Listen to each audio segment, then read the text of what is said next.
Welcome, everybody. I am your host with the most, all the way from the East Coast. And boy, does it feel good to be back on the East Coast. Brick City in the building. Brick City on your airways. Brick City, we get down like this. You already know what it is. It's Jersey. We have no love for the other side. Fuck those guys. All right, look, y'all, man. Before we get going, I just want to thank everybody for 1,000 subs, man. It's crazy. When I started seeing the number, we was like 990 or whatever the fuck it was. I was like, damn, wouldn't it be crazy if I hit 1,000 subs on my birthday? And that's exactly what happened yesterday. So if you want to check out the birthday stream, go ahead and check out yesterday's stream. But that's when we hit 1,000 literally live during the birthday stream. So that was super cool. So thanks to everybody just for being part of the community, just for helping the channel grow. I really appreciate that. Good to see everybody in the chat. Michael Beverly said he subbed around 900 something. And I think, and Michael Beverly definitely helped us get over the top. So we definitely appreciate that, Mike. Yeah, I made that the question of the day just because I wanted some people to be able to reminisce, think about, when they join this journey. I'm sure some people either that'll watch the live or catch it later that it was probably somewhere in a couple hundreds or whatever. So shout out to all the early adopters. Behe, yeah, I feel you. Ken Hovind, CPA, good to see you. And yeah, we're going to be getting into the debate that I had with Michael Behe, conversation, whatever you want to call these things, on Michael Beverly's channel. So shout out to Michael Beverly for hosting this event. It was super cool. Definitely subscribe to Michael Beverly's channel if you're not already. Dude has been putting out crazy content, like multiple streams a day and lots of videos. So there's just a ton of content on Michael Beverly's channel. So go check that out. And yeah, I'm just super geeked. I'm super excited and really grateful. So look, this to all y'all. Cheers. Appreciate everybody. Get a little whiskey down. Get in the airplane mode.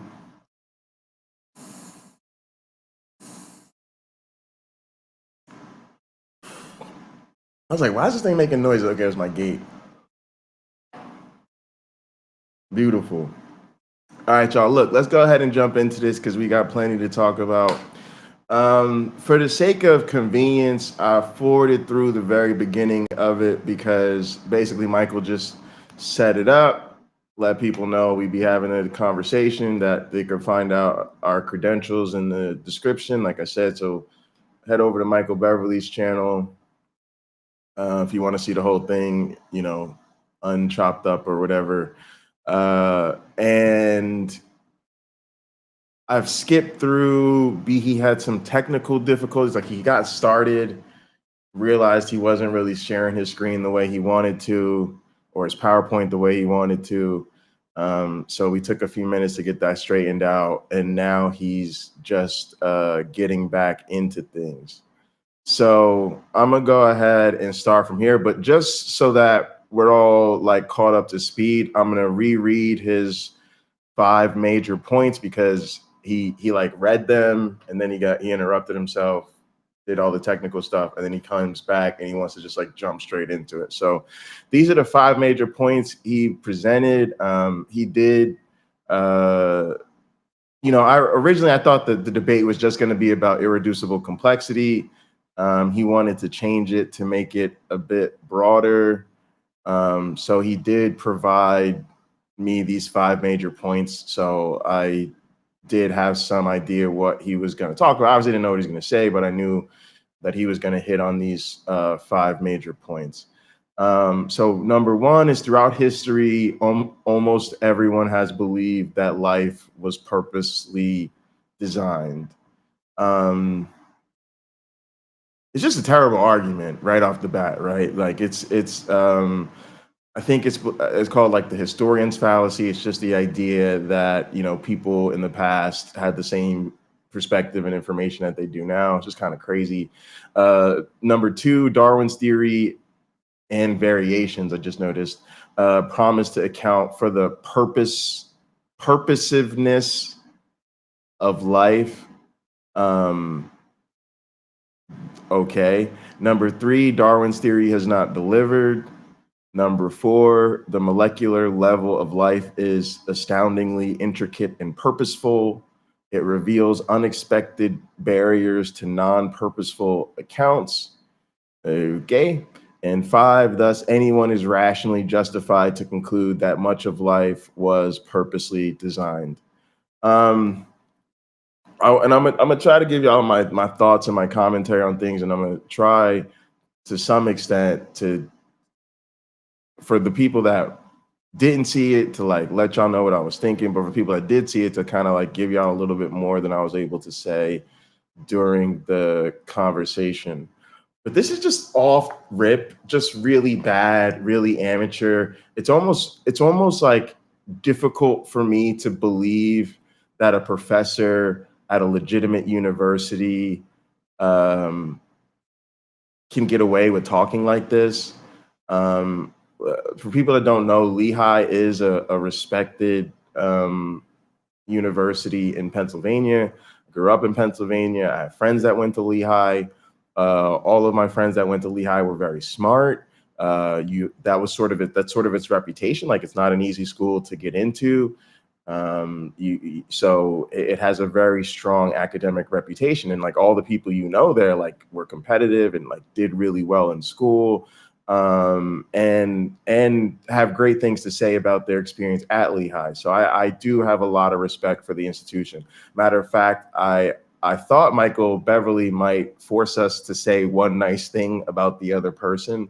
And if forced to say something nice about Michael Behe, that was going to be my go-to, was that I do respect and appreciate his institution.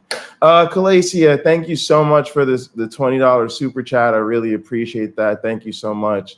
Always great to see you out in the streets, and thanks so much for being here. Thanks for all your support. Always welcoming me all over the internet. So thank you so much for that super chat. I really appreciate it. Logan Fisher, appreciate the super sticker. Pair character dancing under a rain of confetti and taking his hat off to say, "You are amazing." All right. Thank you, Logan. I really appreciate it. Thank you. So yeah, this argument is just like, this argumentation is just really, like I said, it's really difficult to believe that like this is the best they've got. Like I said, the historian's fallacy for number 1. Number 2, he's gonna even say this, but he's just lying about Darwin's theory and sort of straw manning it and being really dishonest about it. Number 3, it has not delivered. That's just an insane thing to say. This number 4 is really just irreducible complexity, and this, I guess, number 5 is just a cope, right? Like, that's what all this about is to me. Like, it's just intelligent design is just a cope, and it's just a bunch of bad arguments. Also, they can lead to, well, it's like reasonable or rationally justified to conclude that much of life was purposely designed. And I'm gonna tell y'all something that I just thought of. Which is, he phrased these arguments a bit differently in our email exchange. Like, for instance, I remember him saying that for number 5, anyone is rationally justified to conclude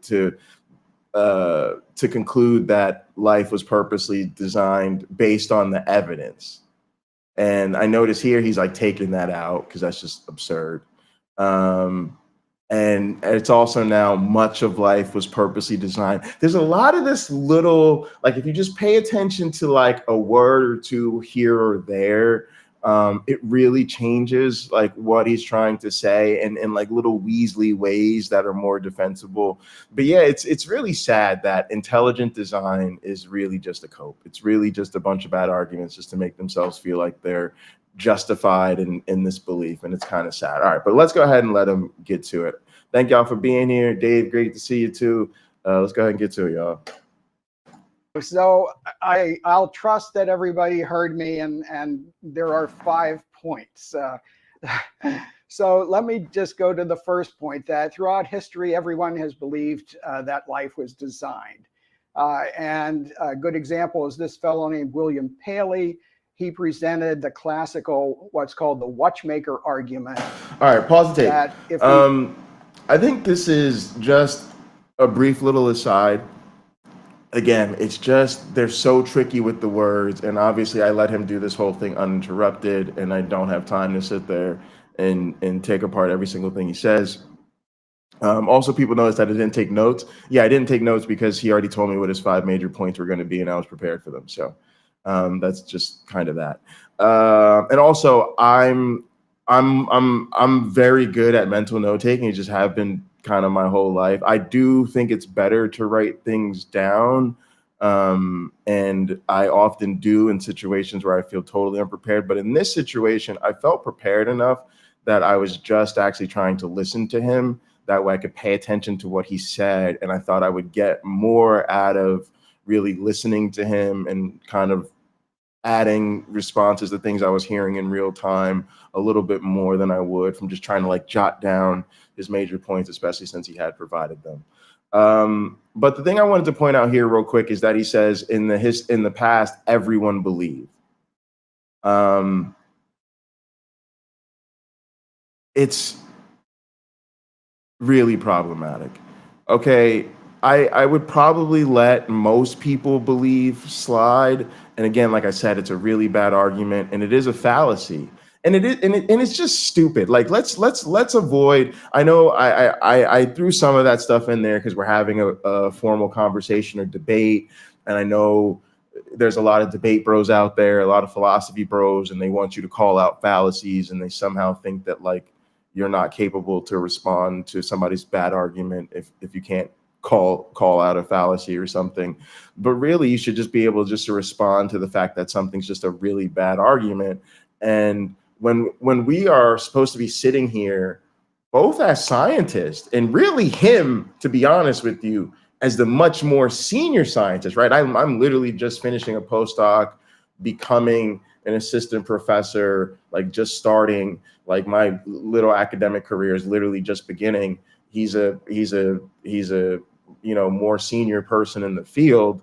Like, we're supposed to be having an intelligent conversation. We're sitting here as scientists, and you're telling me we should be talking about what most people believed in history. That's just terrible. But also, I don't think that's true, right? I think there's always been non-believers. There's always been doubters. And I think one of the mistakes we sometimes make is we let believers and apologists create artificial histories. And this is one of them, that like, oh, in the past. And in a way, if you really, really want to be critical about what he's saying, in a way, he's trying to say before people got so scientific and before people got hung up in the scientific worldview, like before we had empiricism, right? Because that would really be the context. Oh, well, most people believed that life was designed. And it's just kind of stupid. Like, well, yeah, we didn't have science. We didn't have evidence. We didn't have good theories. Like even if it was true, who gives a shit? But I don't even think it's true. And it bothers me now that I'm a non-believer that they say this so many times. It's almost like, I'll tell you what it kind of reminds me of. It reminds me of that shit when they say, oh, the Bible isn't anti-homophobic because when it says for a man to lie down with man, it's not talking about homosexuality. Homosexuality wasn't even a concept back then. And you think about that, so you're like, are you fucking serious? Like, shut up. That's the most ridiculous thing I've ever heard, right? They just create some artificial past for their argument. And I think they do the same thing with this. Oh, yeah, in the past, everybody believed. Like, no, I don't think they did. I think it's almost like saying atheists didn't exist, right? Like, everybody just believed life was designed. And something that's really interesting is actually back in the day, and I didn't get into this, but actually back in the day, there were like pagan creationists, right? Like they weren't Christian or whatever, but they had like kind of magical creation type beliefs. And then actually a lot of religious people kind of who like God set everything up and then let shit fold out. They actually, a lot of the more naturalist people were religious. So almost like the Democratic and Republican parties have flipped over time. Atheists and Christians have somewhat done a flip-flop over a longer arc about who the creationists are and who the naturalists are. We came across a watch in a field, we would know it was designed when we inspected its parts, because we see how the parts are arranged to perform a function.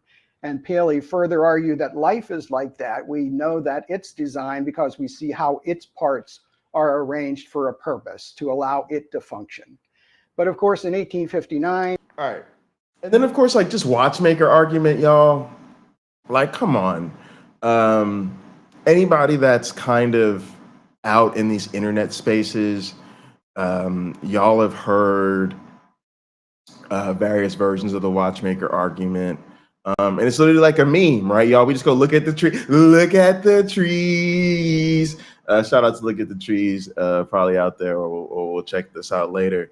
But we just it's literally a meme. We just go, oh, look at the trees, right? But that's what the watchmaker argument is so in the internet space, it's literally like a meme. It's like a joke. Like, why would you even bring that up? You're gonna get laughed out of the room, right?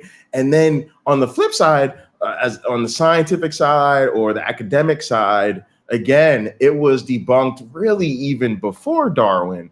But certainly during Darwin's time, and a big part of the conversation around the origin of species was the total debunking of Paley's teleological arguments. That's sort of what we call it in the you know, on the academic side, teleological arguments. But you know, Darwin's theory, the great triumph of it was it defeated teleological arguments. So again, you'd be laughed out of the room for, you know, if you came to like an academic conference or something and started with the watchmaker argument. But that's his argument. That's what he's got. It's what he's always had. And he loves it, and he does start his books off like that. So again, why would I need to read your book, bro? Like you bring the same thing every time. Darwin presented another view, and I'm sure everybody watching this video is familiar with Darwin's theory.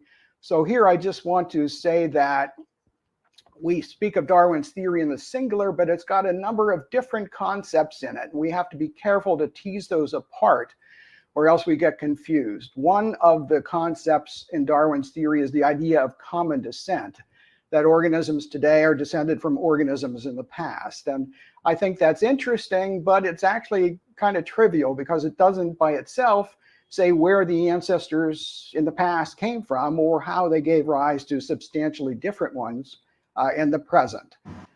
Another concept of Darwin's is the idea of natural selection, which says that if an organism has a trait.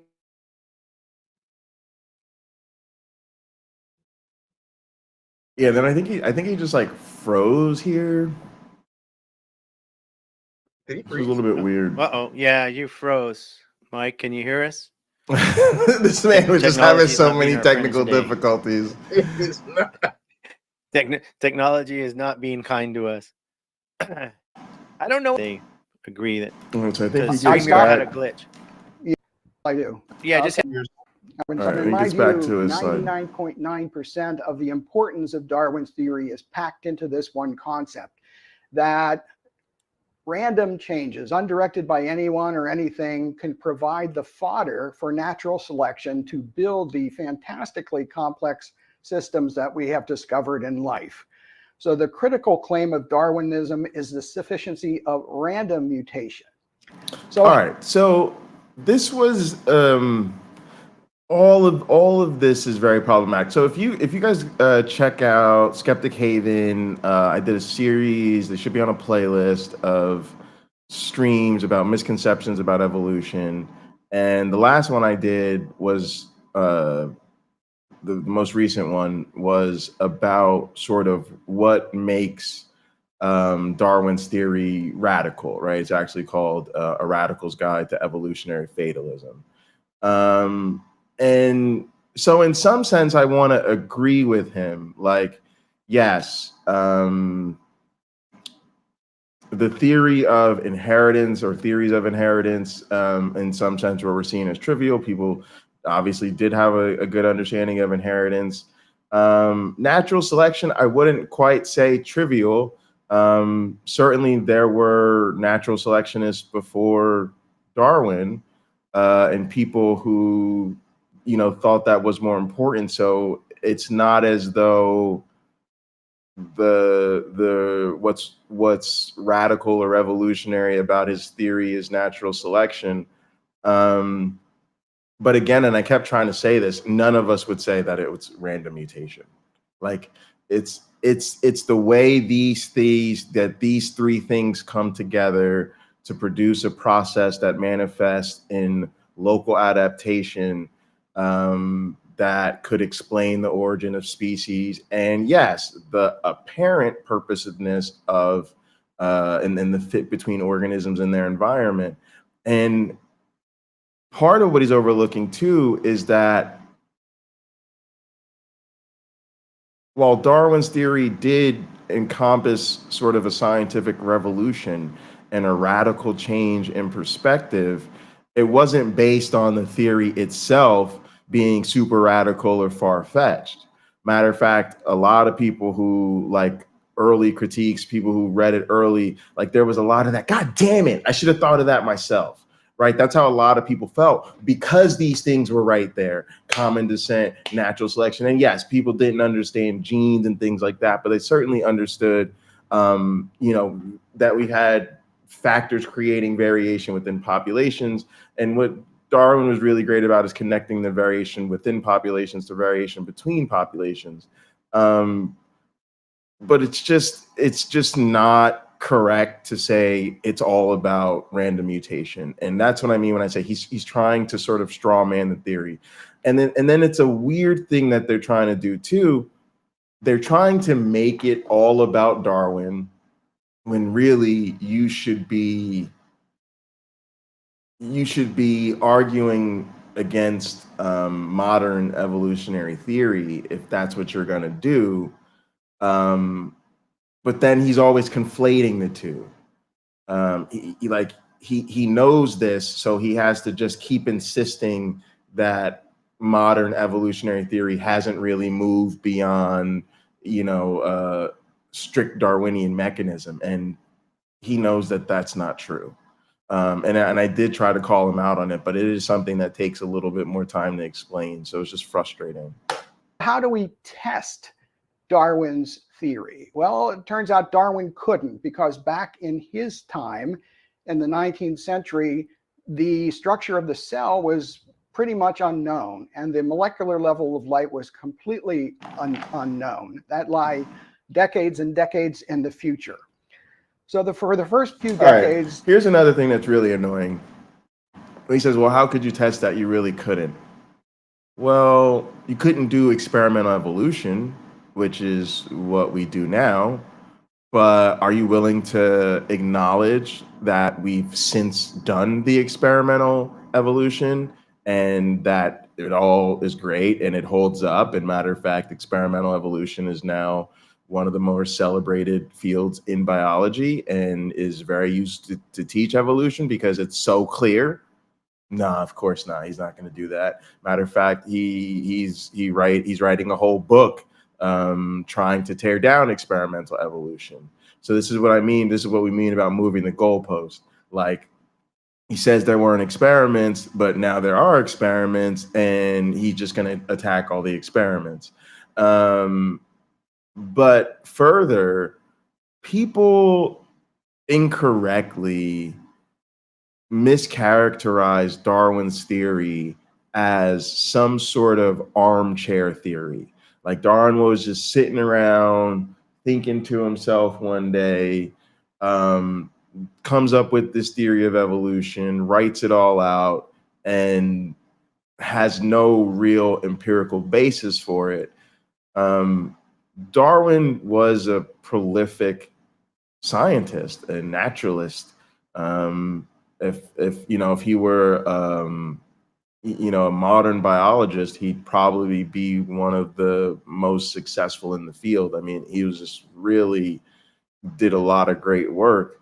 And so the theory is based on his collection and his observation. That's the, you know, when you talk about him going on that ship, the HMS Beagle, that's what he was there to do, right? He was there sort of as the captain's gentleman, like a captain's companion or some shit like that, right? He gets sick as shit because Darwin was not, you know, built for the water, and he's going all over the fucking planet collecting specimens.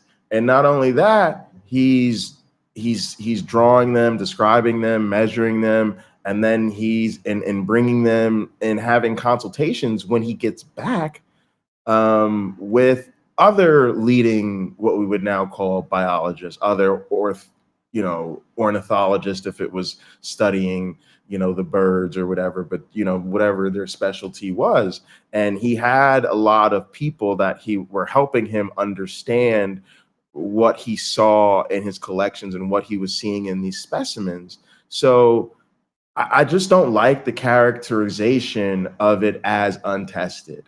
I know that was a long-winded way of me getting there, but I think it's really important to understand that, yes, experimental confirmation would come later, and it certainly has, but to spit it out there like he had no way to test it and like it's just not really honest. Like, you know, he was basing this on the best science of his time. He was amongst the best scientists of his time. He was working with others who were amongst the best scientists of his time. He was presenting his specimens and his stuff, presented it, you know, to other people. And so and again, he spent like 20 plus years collecting, analyzing, writing, doing all that. And then when he came out with this theory, again, it was presented at an academic conference to academics,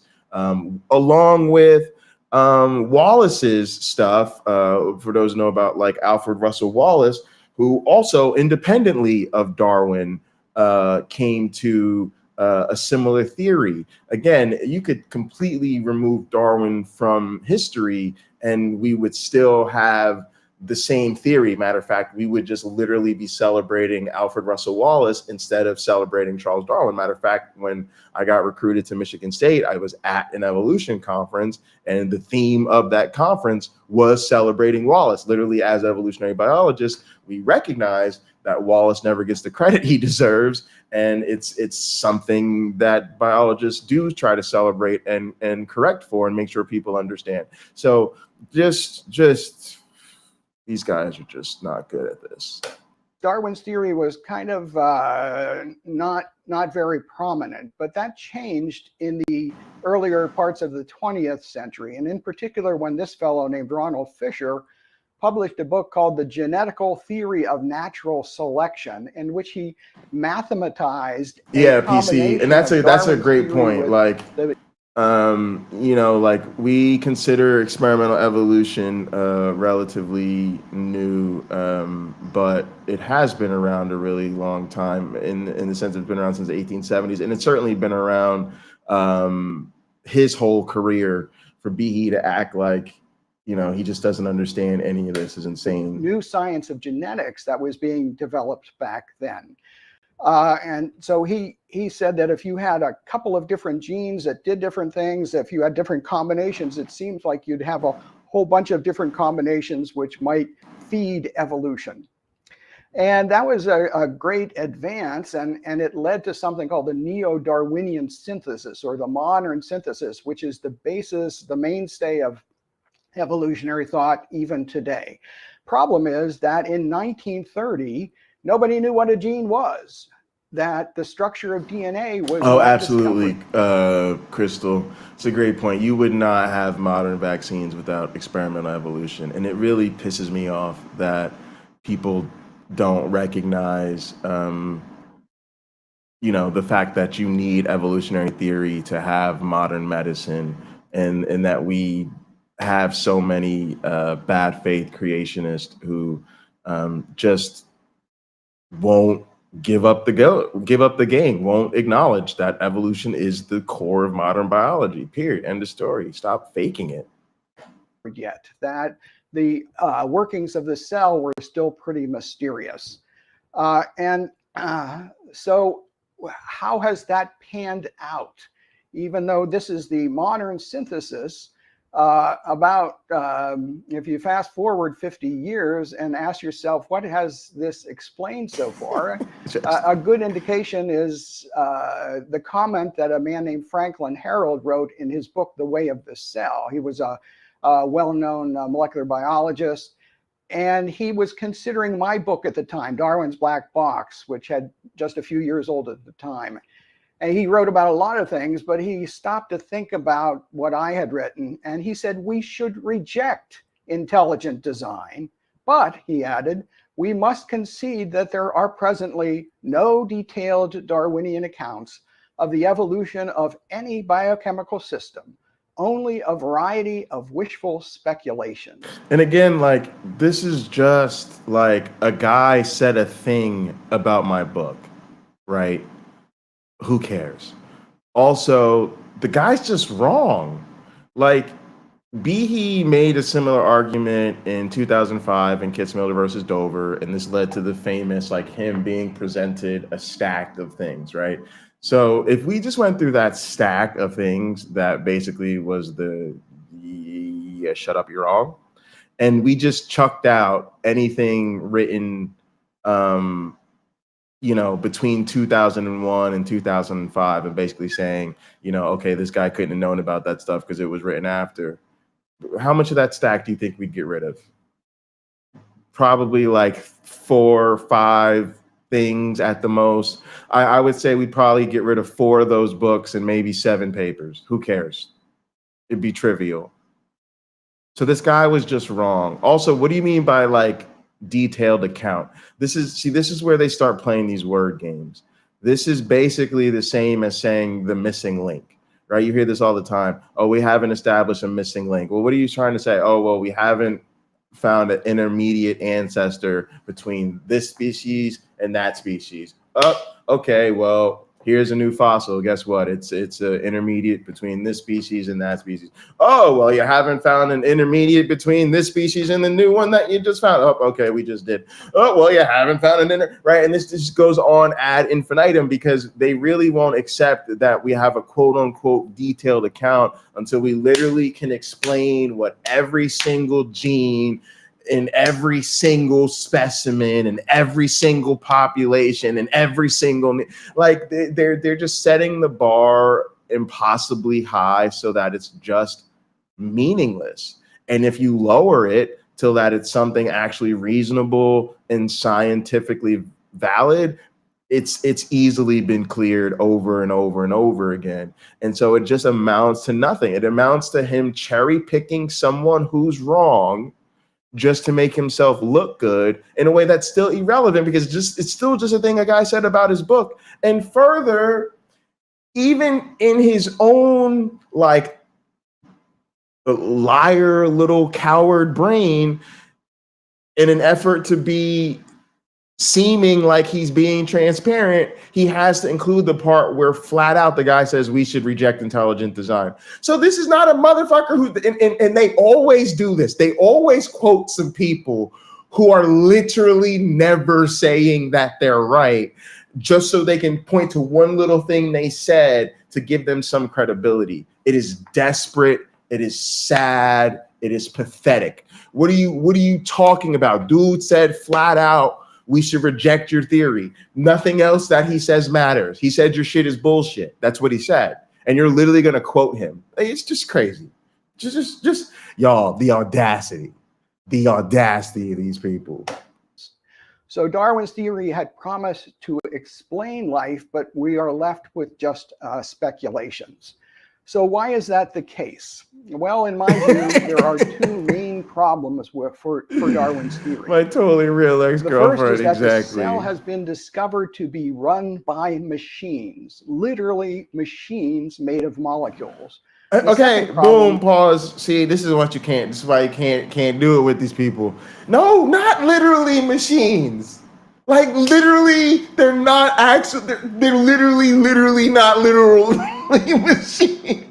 They're literally not literally machines. machines. No, but seriously, they're not machines. That's a metaphor you made, and a bad one. And you've been told over and over and over and over again that it's a bad metaphor. They're not machines. And who? And even if they were, people make machines. Biology don't. It's y'all. This is just so stupid. They're not machines. And so he literally is lying to people. And I hate that he made me say that word so much. And then number two, it is much faster and easier to devolve for a beneficial effect than the evolve. And then the dumbasses have the audacity to say that this is something that experimental evolution demonstrates. What they don't realize is in these type of controlled experiments, which are usually done in grossly artificially simplified environments, yeah, the organisms are performing a whole bunch of functions that they don't need anymore. There's no more predators. There's probably a different level of ecological conditions. The population size is totally different. Most of the food sources that are available in natural environment aren't there, right? So yeah, they lose functions that they don't use, which is exactly what evolution predicts. And they use that to find those examples and go, see, this is devolution and it's devolving. No, actually it's not. It's evolving. Losing those functions is going to help it increase in fitness over time. You're an idiot. Is that we've discovered that it's much faster and easier to like they're actual machines. They're not machines. Rather than to construct them, to evolve ones. Okay, so let's take these two in turn. The first point, the cell is run by machines. That's not just my claim, but everybody in molecular biology acknowledges this. Here's a cover of the journal Cell from a couple decades ago, a special issue on macromolecular machines. Please notice how it's the title of the thing, and he can't even point to a paper in it that says that. It's literally like what they use to like sell. And again, it's based on the idea that metaphorically they're machines. And I hate to say this, Cell wouldn't fuck around like this today. This is a thing where Cell, we'd be like, Cell, what are you doing? Because now people in the field are sort of hip to the language of these crazy creationists, and we would not feed into their little word games like this. But again, no one in the actual field thinks that they're really machines. And again, it's just totally dishonest. Because again, y'all, what are we talking about? Are you supposed to be a scientist educator? Is this what you present your students? Do you know how this is how you get into research, y'all? You're in a class, you're studying the book, you're reading the chapter, you're following along, you're asking questions, okay? You go talk to that professor and you've got some fucking question, okay, about something that was studied in the class. You know what that professor's gonna do? That professor's gonna look at you and be like, yeah, you should read this paper. What? They're gonna give you a paper. And if you're anything like me, you're literally like, it's gonna blow your mind, because like I didn't even know scientists wrote papers. I thought scientists wrote books. It turns out scientists write papers, active research scientists write papers, and then science communicators write books for the public.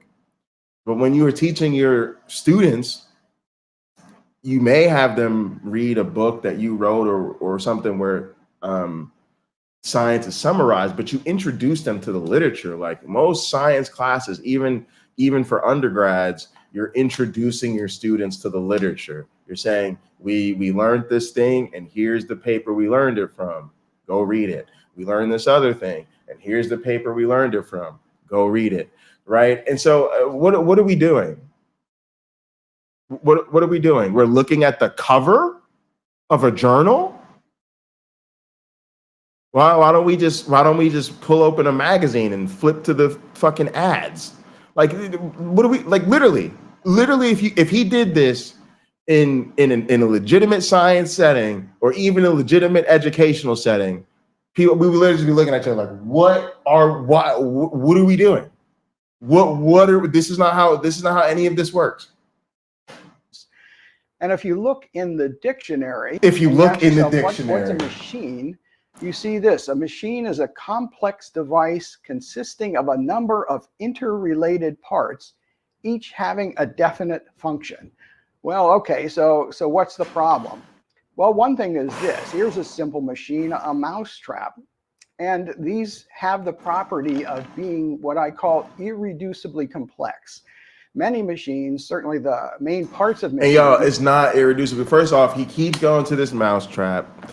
He's been doing this since forever. Y'all, there was a day when I guess they were going to get into the fucking irreducible complexity mousetrap bullshit in Kitzmiller versus Dover. The fucking lawyers wore the mousetrap as a tie clip.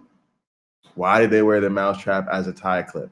Because doing so debunks his fucking argument. It shows that it has other functions, that the pieces can be taken and they can do other things. Like, this is how much he's been clowned. So again, well before Kitzmiller versus Dover, it was known that this was sitting on some bullshit. It was debunked then. It's been debunked ever since. And here you are in the flesh, the year of our Lord 2024, on our good friend Michael Beverly's channel, and hearing that Michael Behe is just spewing the same fucking bullshit he has literally been spewing and getting debunked on for over 20 fucking years. Need a number of different parts. Hey, Sumami. This mousetrap needs a hammer, spring, and a bunch of other mechanical parts. If you take one of them away, it doesn't work. I kind of want to debate Bless Behe now. For Darwin's theory. Just for the what the fuck of it. That. Well, I'm getting ahead of myself. Here's just an example of a machine from the cell, too. This is called the bacterial flagellum. It's got a number of parts. This is literally an outboard motor that bacteria use to swim. This is the part that acts as a propeller. There's a universal joint here. There is a drive shaft, which is attached to the motor and the stator. So just like the mousetrap, just like all machines, the flagellum is irreducibly complex. And so, so why is this difficult for Darwin? So Bless Behe's actually a troll. Bless Behe's a woman who like trolls in a bunch of our channels. They're kind of the worst, to be honest. They're like one of those people that'll just like put out in all caps, like, his fire is within you. Do not betray his mission for you. Like all this, all of the, you know, like the Christ brings a sword type, like one of those type, just one of those all caps ramblers. Do not betray the fire he has put in your heart. All this type of bullshit. You're just like, okay. Well, because Darwin always insisted that that evolution had to be gradual, that it had to Pine Creek's still an asshole. He's if you go over to Jefferson Spatchcock's channel, he's been covering Pine Creek. I did a stream about him not too long ago, but you know, he's just loving Trumpism, you know, work, as he being said, an by asshole. numerous successive slight modifications, very tiny steps over a long period of time, because he knew that if things improved rapidly in large leaps, it would look like something other than chance was involved. But the problem is, with irreducibly complex systems, the function doesn't appear until all the parts are already together. So there's nothing for natural selection to work on until it's pretty much intact. And again, like, what is numerous successive steps? What is slight modifications? And then again, you know, you have punctuated equilibrium. You have multiple mutations. There again, we've just come so far in evolutionary theory that, again, nobody believes this anymore. First off, we know that you can have those numerous successive slight modifications that just sort of lay the groundwork, and then something comes along later and you do get some sort of more granular thing. I'll get into all this stuff when I get into my presentation. And as I said, the cell is chock full of things. We looked at the flagellum, but that's just an example. The cell is run by molecular machines. Yeah, that's an And it turns interesting out that perspective. irreducible I complexity agree has with that. I think he's twofold definitely importance lying. for my argument.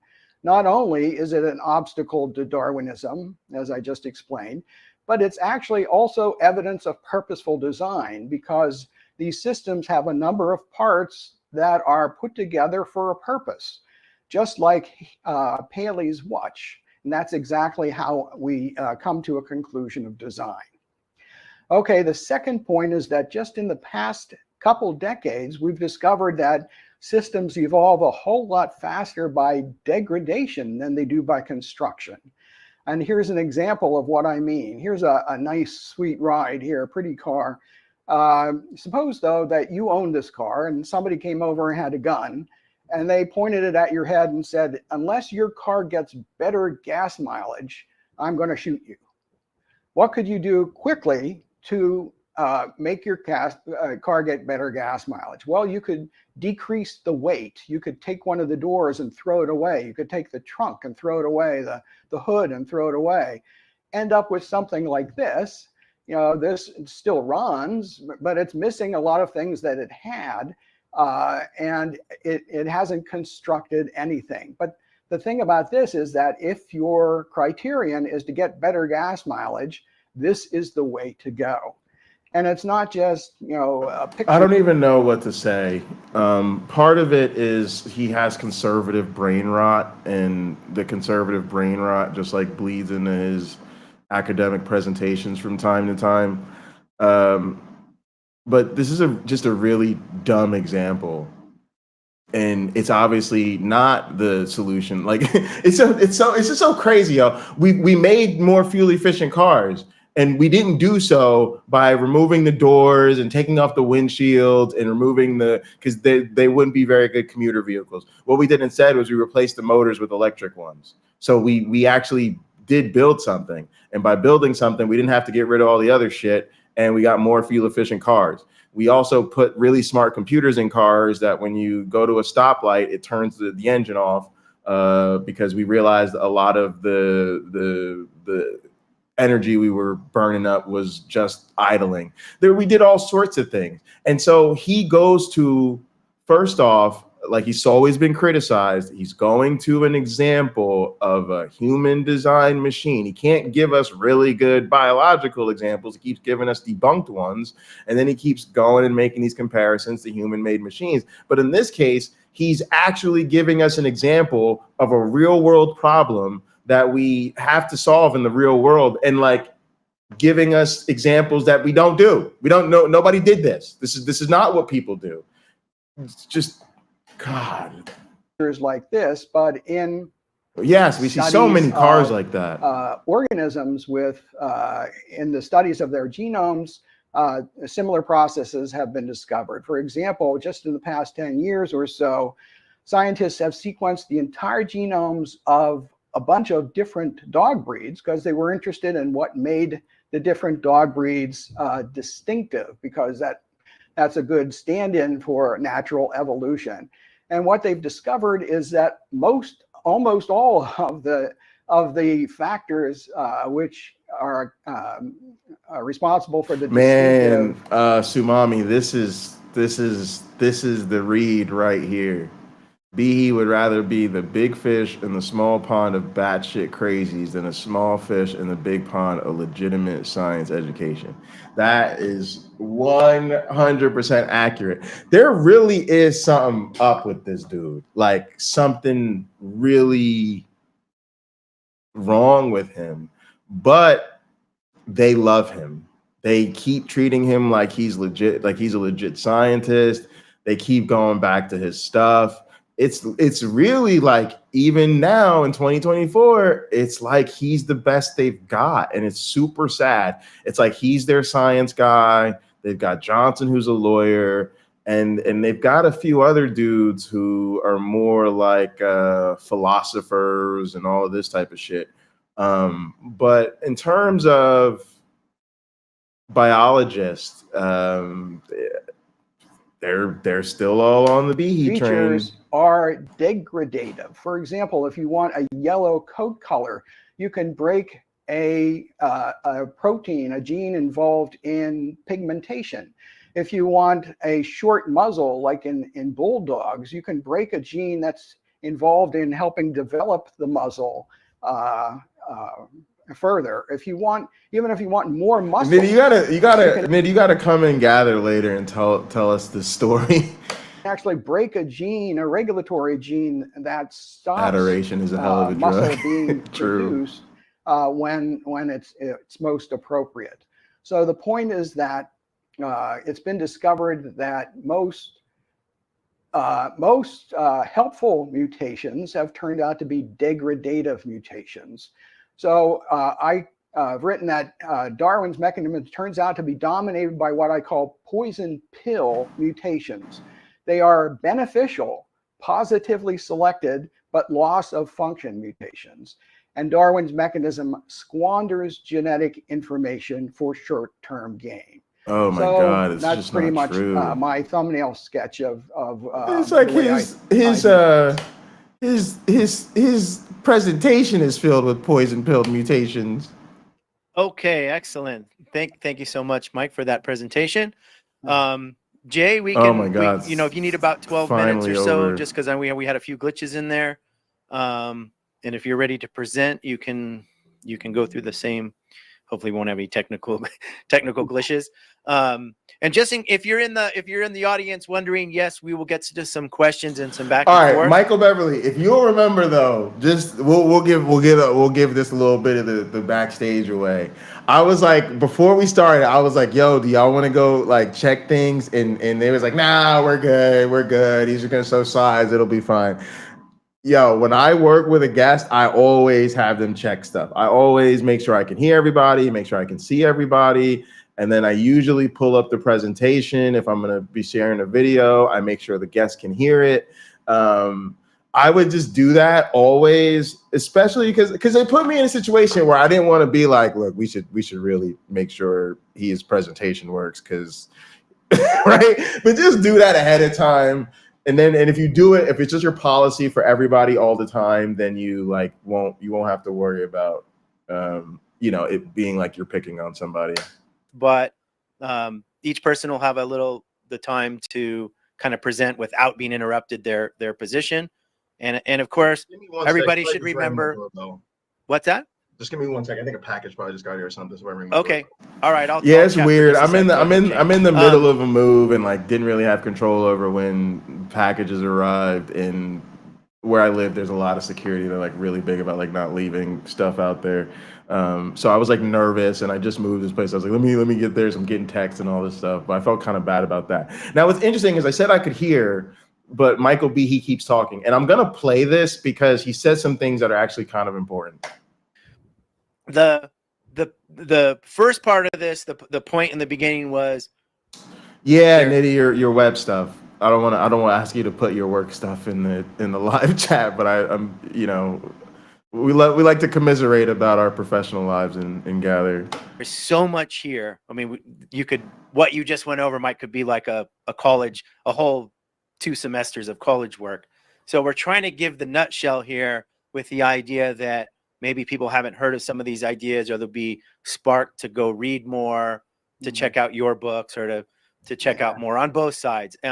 I will say, since we're going to give Jay here a minute to check his door. He's been moving his office, and he was very gracious to. Yeah. I appreciate Michael Beverly being kind about that. Also, Behe was cool too. I wanted to actually reschedule the debate. I think we were originally supposed to do it the day before. And the way I was moving, I wasn't gonna have enough time to settle and get things going and prepare. And so he was cool about that. I really appreciated that. Obviously, Michael Beverly was really great about the whole thing.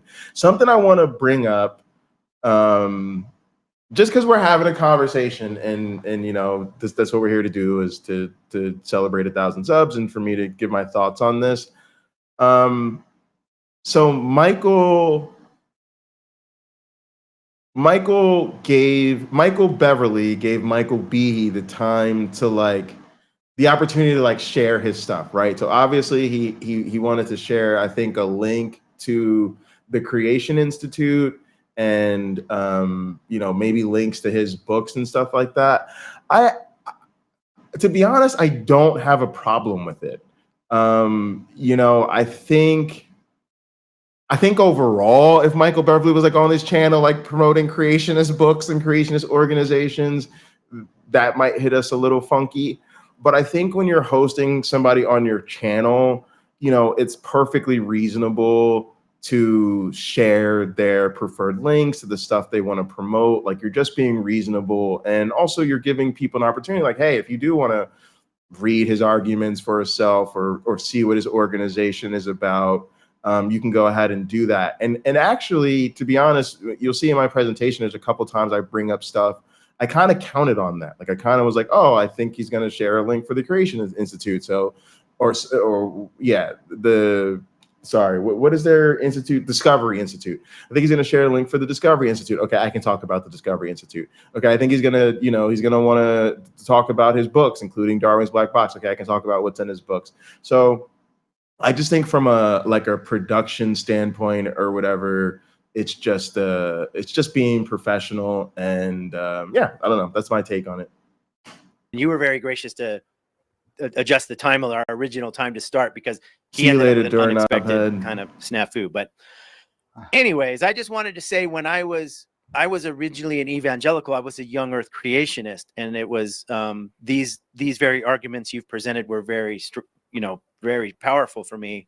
And it was actually Hugh Ross that got me to change from young earth creationism into intelligent design. And along, you know, I know a lot of the earlier young earth guys sort of switched. They switched sort of to intelligent design, but hey, the earth's been around for a long time. Did you find yourself in that camp, or? No, I would never was. I'm a Roman Catholic, and I was taught about Darwin's theory in parochial school. Okay. We were saying, well, hey, God made the universe, lots of natural laws, and if he wants to make life by natural laws, who are we to tell him otherwise? That was fine with me. I didn't care. So I wasn't interested. All right. So this is really interesting because Beverly's trying to give Behe, you know, a chance to just talk about his story a little bit, this point of comparison. But what's interesting going forward, you'll see, is I think he thinks this is something I don't understand. Number one, I think he thinks I can't hear him. And number two, I think he just literally thinks I don't understand this, or at least he's gonna act like he doesn't think I can understand this. But I too went to Catholic school and was taught evolution in a Catholic school. And I come from a family of evangelical Christians, including evangelical ministers. I'm well versed in the difference, and so is Michael Beverly. He's just trying to give Michael Behe a chance to talk about his perspective, but you'll see in a minute where this, or a little bit, where this becomes relevant.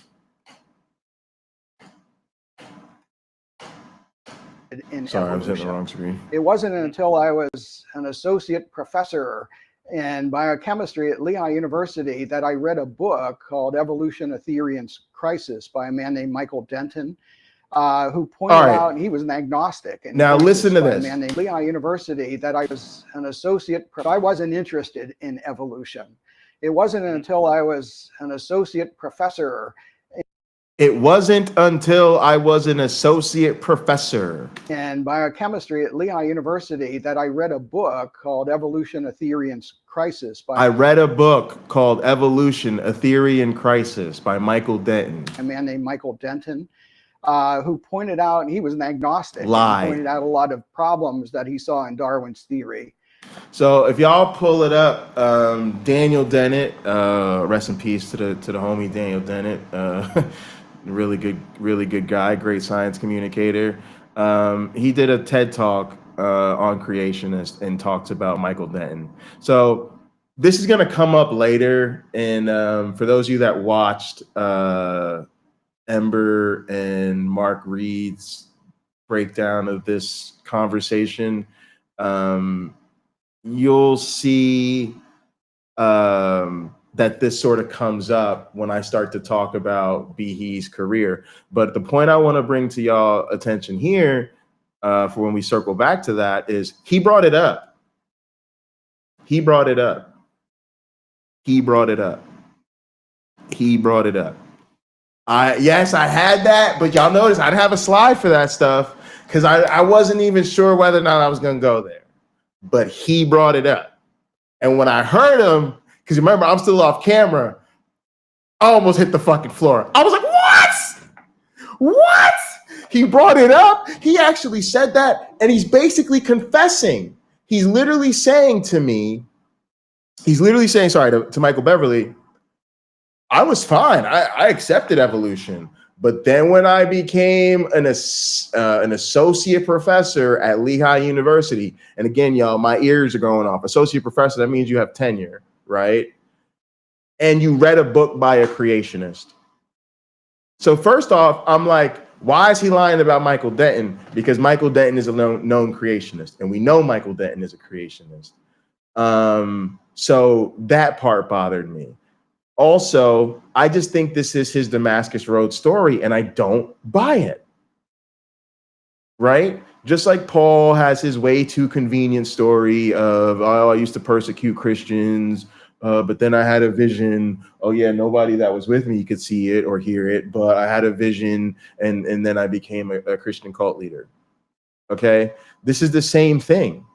Oh, it just so happens that when I became a tenured professor at a new university, and all of a sudden it was very difficult to fire. I read a book by a creationist who I won't be honest about the fact that this person is a creationist, and now, and then I magically just threw out all the science and became an intelligent design advocate.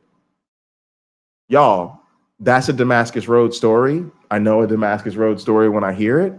And he's full of shit. And Michael Beverly, you're my guy. Because part of the reason I went there on Beverly's channel, y'all, is because he calls out J. Warner Wallace. Yo, go look at Michael Beverly stuff on J. Warner Wallace. I have been basically having the same thoughts about J. Warner Wallace for a long time because I've watched a little bit of stuff on him and heard some stuff, and I was like, oh, no, this guy's totally full of it. But I remember J. Warner Wallace stuff from when I was a believer and how excited Christians were about it. And I remember I hadn't really read his stuff, so people were getting excited. Even the pastor I worked for was very excited about his stuff, and I knew other Christians who were. But yo, Michael Beverly just takes it to this man, right? And part of what he picks apart is his background is just too convenient, and when you start looking into it, it falls apart. And so, first off, y'all, who's going to write a theory called Darwin, a Theory in Crisis? A fucking creationist. Get the fuck out of here. Like, oh, right? And then, again, how unscientific. Notice how it isn't, I read this published paper in a very legitimate journal, and it called into question Darwin's theory. It's literally, I read a creationist book. When is he going to get that is not how science works? And so I think not only is he opening this door, not only did he bring it up, he brought it up in a way that I'm going to call out now, because again, it's showing that you're not scientific. You're not giving me a scientific story about why you don't buy into evolution anymore. You're giving me a religious story about why you don't buy into evolution. You're giving me your conversion story. You read a book by a creationist, and now you're a creationist. That ain't scientific, dog. Like, that's not an evidentiary reason. It's not an empirical reason. He read a book by a creationist. And so how convenient is that? You become a tenured professor. You're very difficult to fire. You read a book by a creationist, and now you're a creationist. No, what I need to see is a real scientist who is a scientific, quote unquote, air quote, scientific creationist, pre-tenure, who's on that intelligent design shit, who can actually get that intelligent design shit published, and then gets tenure having been on intelligent design before they get tenure. That doesn't happen. So that's why you got to call it out. And it shocked me because I had never heard anybody, at least in academia, criticize Darwin. And I decided, in biochemistry, you study phenomenally complex systems. And I always would look at the textbook and say, holy moly, I wonder how that evolved. And say, well, I guess somebody figured it out, and turn the page and go on to other things. But after reading Denton's book, I went to the library and said, who has explained how the blood clotting cascade or other things have evolved, and came up empty. And that piqued my curiosity. That got you started in the thought process. Exactly. All right, Jay, are you ready to take the floor? Yeah. Can you hear me? Yeah. Can you hear me, Jay? Okay. Are you presenting something, or you just want to Yeah, start yeah. off Can you hear me? Yes, I can hear you fine. Just Right. you need to get it in the studio, your screen share. Yeah. All right. I think I want this screen.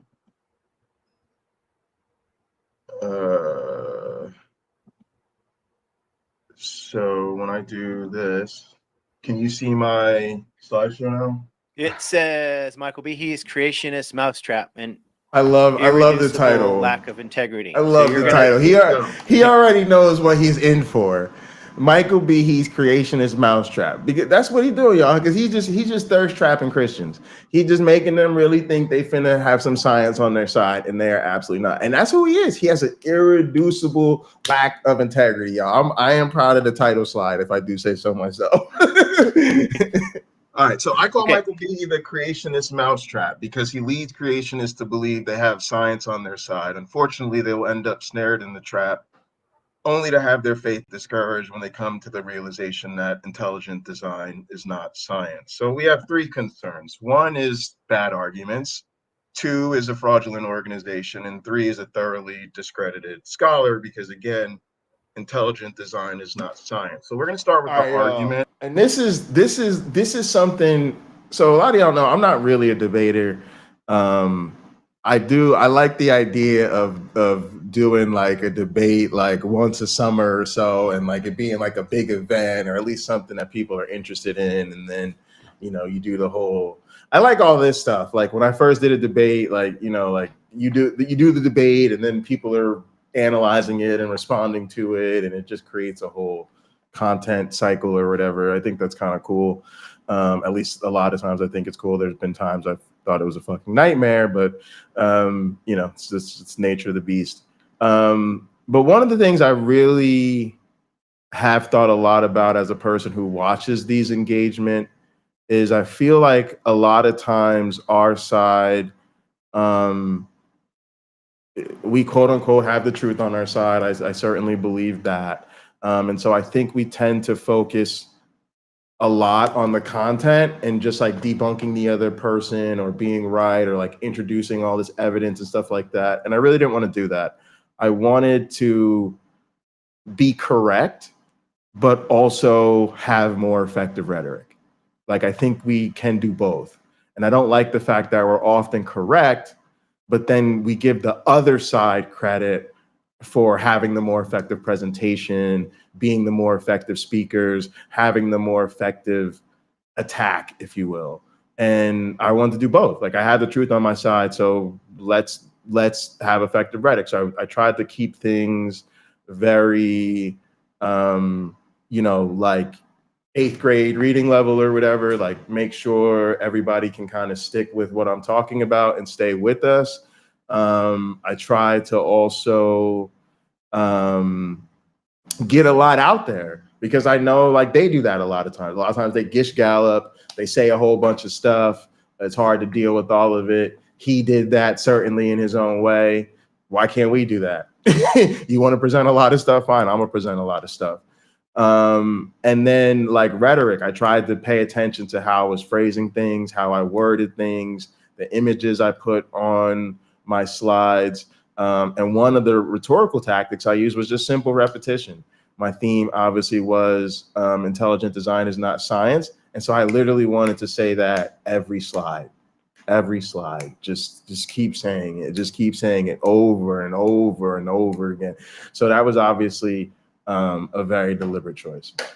And I chose to focus on irreducible complexity because It is Michael Behe's most popular argument. It's the only unique one that you're likely to hear from other apologists, quote unquote, in the wild. And if he can't defend or demonstrate his core idea, I'm not really interested in his larger dismissals of evolutionary theory. All right, this is another important point. Hey, Bree. Hey, Bree. Hey, Victoria.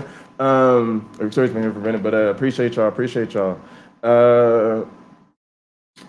What I was going to get at is just that intelligent design is largely presented as this alternative theory to evolution. It's not a scientific theory, and obviously I'm trying to be very clear about that. But what's important to remember is that, you know, what's your mechanism? Like, what are you arguing? What, like, give us something, right? They never say who the designer is. They never give us a timeline. But one of the key things is that there really is just two arguments. One is irreducible complexity. The other is specified complexity. And so I hope that that was just a bit of a teaching moment for some people to realize, because you'll hear a lot of intelligent design proponents. You'll hear people running around talking about intelligent design. And then sort of separately, you'll hear people running around talking about Michael Behe and irreducible complexity and various versions of the watchmaker. And it's important for me to help people realize they're essentially the same thing. It's just irreducible complexity is, you know, supposed to be the actual justification or the thing that they've observed that explains intelligent design. After all, Behe's not an evolutionary biologist. He's an apologist for intelligent design, and intelligent design is not science. Further, okay, and this is another shots fired. Shots fired. Because Behe's a biochemist, and I don't normally do this. Like, if you normally put me in a room with another biologist, and like a biochemist in particular, I'm probably not going to come after them and talk about how they're not an evolutionary biologist, right? Because for the most part, they're going to be talking about evolutionary theory like a normal person. For the most part, they're not going to be saying something totally wrong about evolutionary biology. So I'm happy to let them do their thing, you know, bring to the table whatever expertise they have as a biochemist. And I'm not a biochemist, so I'm not going to pretend that that's my area of expertise. So it's all love, and I don't try to cut down my colleagues. I don't think that that's appropriate, because a lot of times people's training, their expertise, what their discipline is, they're all sometimes mishmash different things, right? And you got to really know a scholar, and sometimes it is appropriate for people to speak of those different things. So, like, for instance, like, I'm an experimental evolutionary biologist, but I have a master's degree in biological anthropology. And my current position is actually like conservation and sustainable science, right? So, right, but I don't consider myself a conservation biologist, right? So it's just, people end up all over the place. But when you are going to try to undermine a theory, when you're going to try to say, I'm the guy who can tell you that everything they're doing over there is bunk, okay, now I got to cut you. Now I got to let people know you're not an evolutionary biologist. You're not talking like an evolutionary biologist. You're not acting like an evolutionary biologist, and you're not an evolutionary biologist. And that's important, because if you're gonna undermine a field, you better fucking bring it. If you're coming for the king, you better not fucking miss. You come for Darwin, you say Darwin was sitting on some bullshit and evolution doesn't explain the origin of species, oh, you better have the motherfucking goods. You understand what I'm saying to you? And he don't have them. And so that's why you got to pull his card. More, if you really look into it, they're the same thing. Intelligent design is essentially the argument that life is too complex to have evolved. It breaks down into like Dembski's specific complexity, which is something people can read about. But the only other real argument I'm trying, Robin. Intelligent design is in fact irreducible complexity. Behe laughably argues that irreducibly complex systems cannot evolve in a Darwinian fashion, and this is simply not true. By irreducible, Behe means that the system cannot function if any part is removed, This is Behe's claim to fame and the crux of his intelligent design theory, whether he'll admit it or not. And of course, intelligent design is not science. There are 10 problems with this argument. One is a misunderstanding of evolutionary processes. 2, it ignores known evolutionary mechanisms. 3, it relies on refuted examples. 4, has a lack of scientific evidence. 5, are logical flaws. 6, is a failure to meet the burden of proof. 7 is a misapplication of the term irreducibility. 8 is a rejection of by the scientific community. 9 are legal and educational issues, and 10 are the underlying motivationists. Literally, we are talking about creationism. As noted, many people will know that when these intelligent design proponents, like after they were told they could not teach creationism in the school, they literally did a Control F, find all and replace creationism with design proponents, and somebody messed it up, and that's how we got the famous C design proponentist. Very interesting story for those to look into. All right, so let's start with misunderstanding. All right, so for those that don't know the story, intelligent design itself is just bullshit. It's just religion. It's just faith cloaked as some kind of alternative science. And so literally it's the same people who wanted to teach creationism in the classrooms.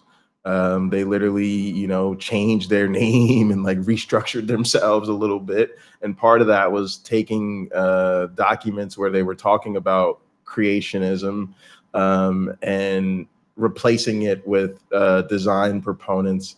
And they got caught in the act because there was a spelling error where you could see somebody had not done that correctly, which is just a tantamount to a confession that intelligent design is just creationism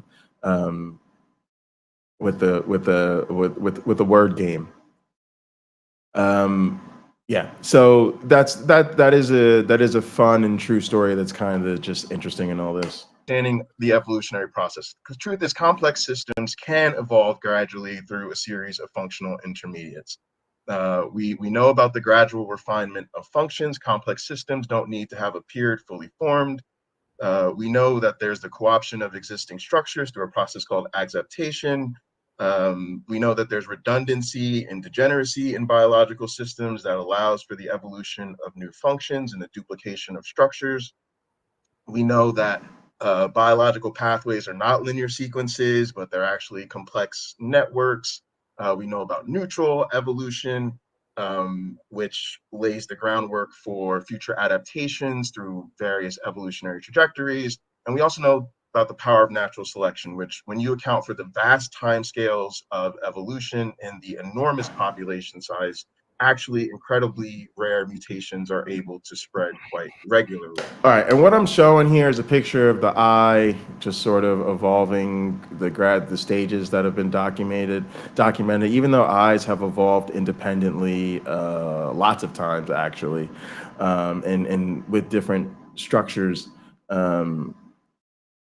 It's just sort of so interesting to me that these are all just considered really basic things. Like it's so fascinating that you're really jumping into like just the super basics to show that complex systems can evolve. I mean, I hate to say this, but like that's kind of the point of the origin of species. Like that's kind of the point of evolution, is to document evolution. To document evidence of how complex systems evolve, and it's in a sense become trivial. All right, sorry. Next slide. Oh, that's out. So that led me to my next point, which I was going to make a point about Michael Beverly. Michael Beverly is an atheist and kind of like a pro-science guy. I think a skeptic. I think it's safe to say he comes down on one side of the fence, and it's kind of nice because I feel like so often we're playing away games, whether it's like you're explicitly on some apologist channel or you're on some neutral network that might as well be an apologist network or whatever. And so but like Michael does try to really be fair, and he's really like trying to give people the opportunity to learn about different perspectives on things. Like in my world, it's first of all, it's very questionable to even engage with somebody like Michael Behe. Like I've only even told a couple colleagues that I debated Michael Behe, a couple people I trust that I'm close to, and I kind of know also are atheist and kind of know how much I hate creationism. But it's not something I would like broadcast to a lot of people because most of my colleagues would think I was like silly for doing so. And some of them might even have a real problem with it. And that would be a conversation about platforming. And I think that that's a reasonable conversation. That's kind of like why I'm addressing it in this, why I wanted to talk about this. But I think for people like us in the spaces we're in, like these people's stuff is out there, and a lot of times people don't know about it. So people have heard the name Michael Behe, but they don't know who he is. People have heard about irreducible complexity, but they're not really sure what the argument is or why it's dog shit. They may have heard about the Discovery Institute, or the intelligent design movement overall, but they're not really sure how these dots connect, right? And I feel like Michael Beverly is genuinely like trying to give people that opportunity, and that's what he does when I think he makes content about a lot of stuff. And I felt that way about Michael Behe, and so I felt like this was an opportunity to actually explain to people why this is so bad from a scientific perspective, and then also talk a little bit about why he's so discredited and why his organization is so discredited. And so I think that's a fine line, but I think like, you know, I was comfortable doing it because it was Michael Beverly's channel. And yeah, I think it was a good opportunity, so I took it. Yeah. These processes happen through known evolutionary mechanisms that intelligent design proponents just choose to ignore, like June duplication, which, like I said, provides that redundancy we spoke about. I mentioned acceptation. There's neutral evolution, which provide reservoirs of genetic variation for innovation. There's modular evolution, which permits the rapid evolution of complex traits, building on existing complexity, such as in the evolution of signaling pathways. And scaffolding explains how systems that currently appear irreducibly complex can evolve through intermediate stages that are no longer present, such as in the case of the mammalian ear bone. And we also know, of course, about incremental functional change, which demonstrates complex systems can evolve without ever losing functionality, such as in the evolution of lungs from swim bladders. We also know about promiscuous functions, which show that features that evolve for one reason can be selected for secondary functions, such as antifreeze proteins. These are mostly things that intelligent design proponents just shake their heads at. We also know about evolutionary spandrels, you know, functions that get selected for just in terms of how they sort of bridge and hold together other things. Overlooking these mechanisms. All right, let me do something because I'm about to change slides. Man, how do I say this? There's a way in which I want to say science can be very boring. Something that's very interesting about me is I love doing science for a living. I think it's a great career, and I try to like share that perspective with people. I try to share with people the fact that like I do science for money, and if you count teaching as part of that, as I do, between teaching and research, I don't do anything else for money. I'm not saying it's a lot of money.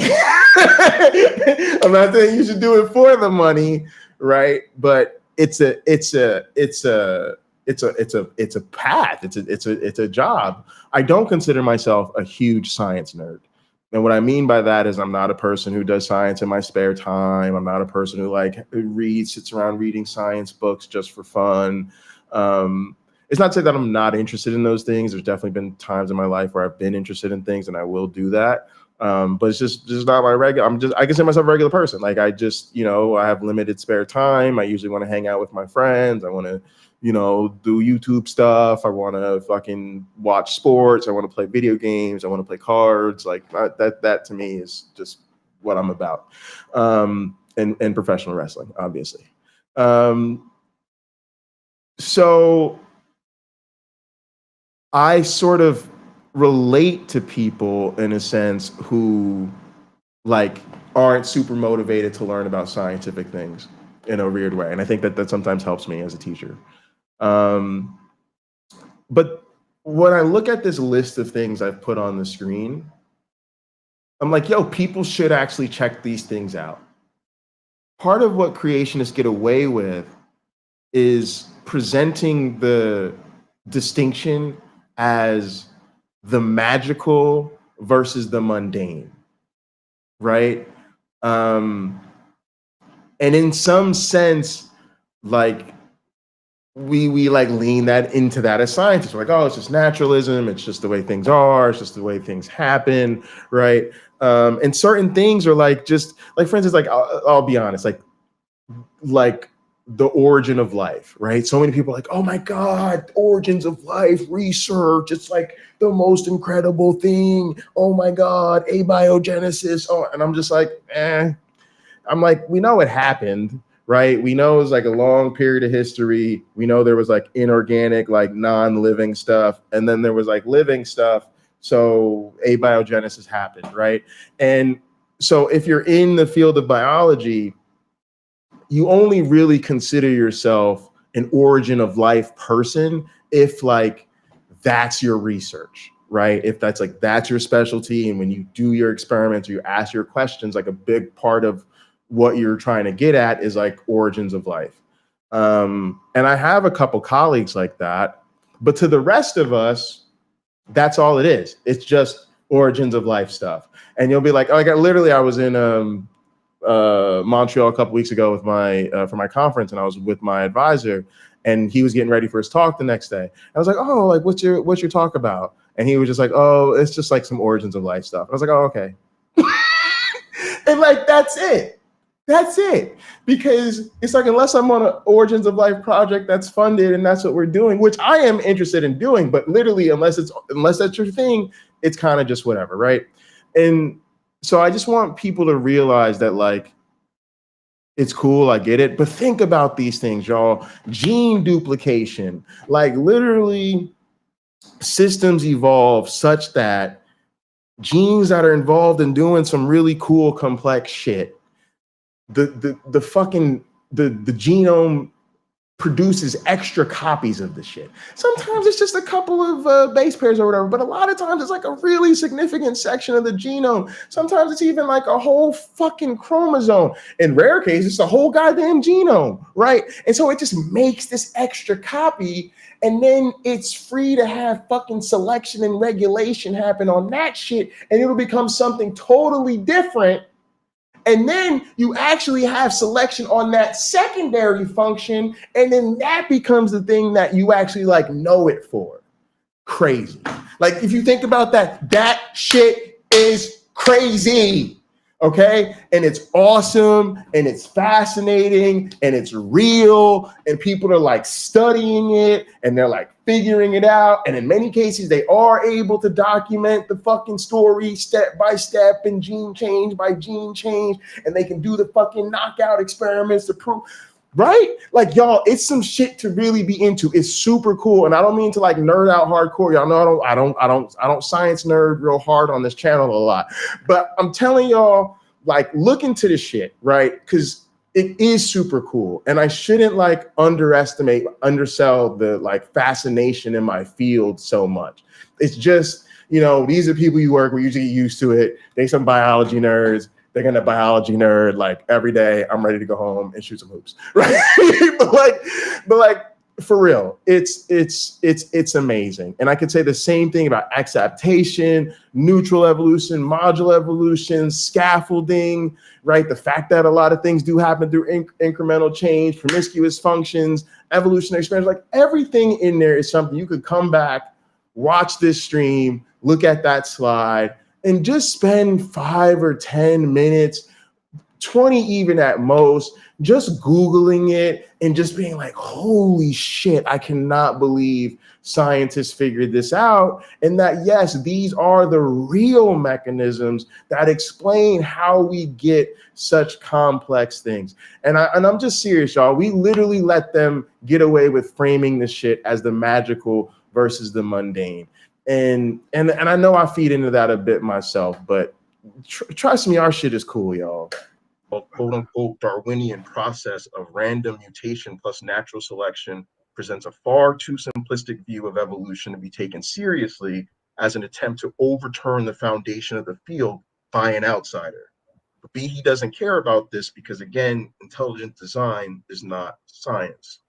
Further, all of this stuff relies on refuted examples. Irreducible complexity is actually hard to find. His examples include the bacterial flagellum, the blood clotting cascade, the immune system, molecular machines, and the citric acid cycles. Every single one of these examples has been refuted. And there's a common process or pattern that emerges in every single case, either simpler functional precursors that evolve and get more complex over time. We find that you can, in fact, remove parts and maintain functionality, even if that functionality is reduced or changed. And we constantly find structures that are co-opted and modified. All right, so this was really interesting too, because this is a slide where I made a real-time decision to save time.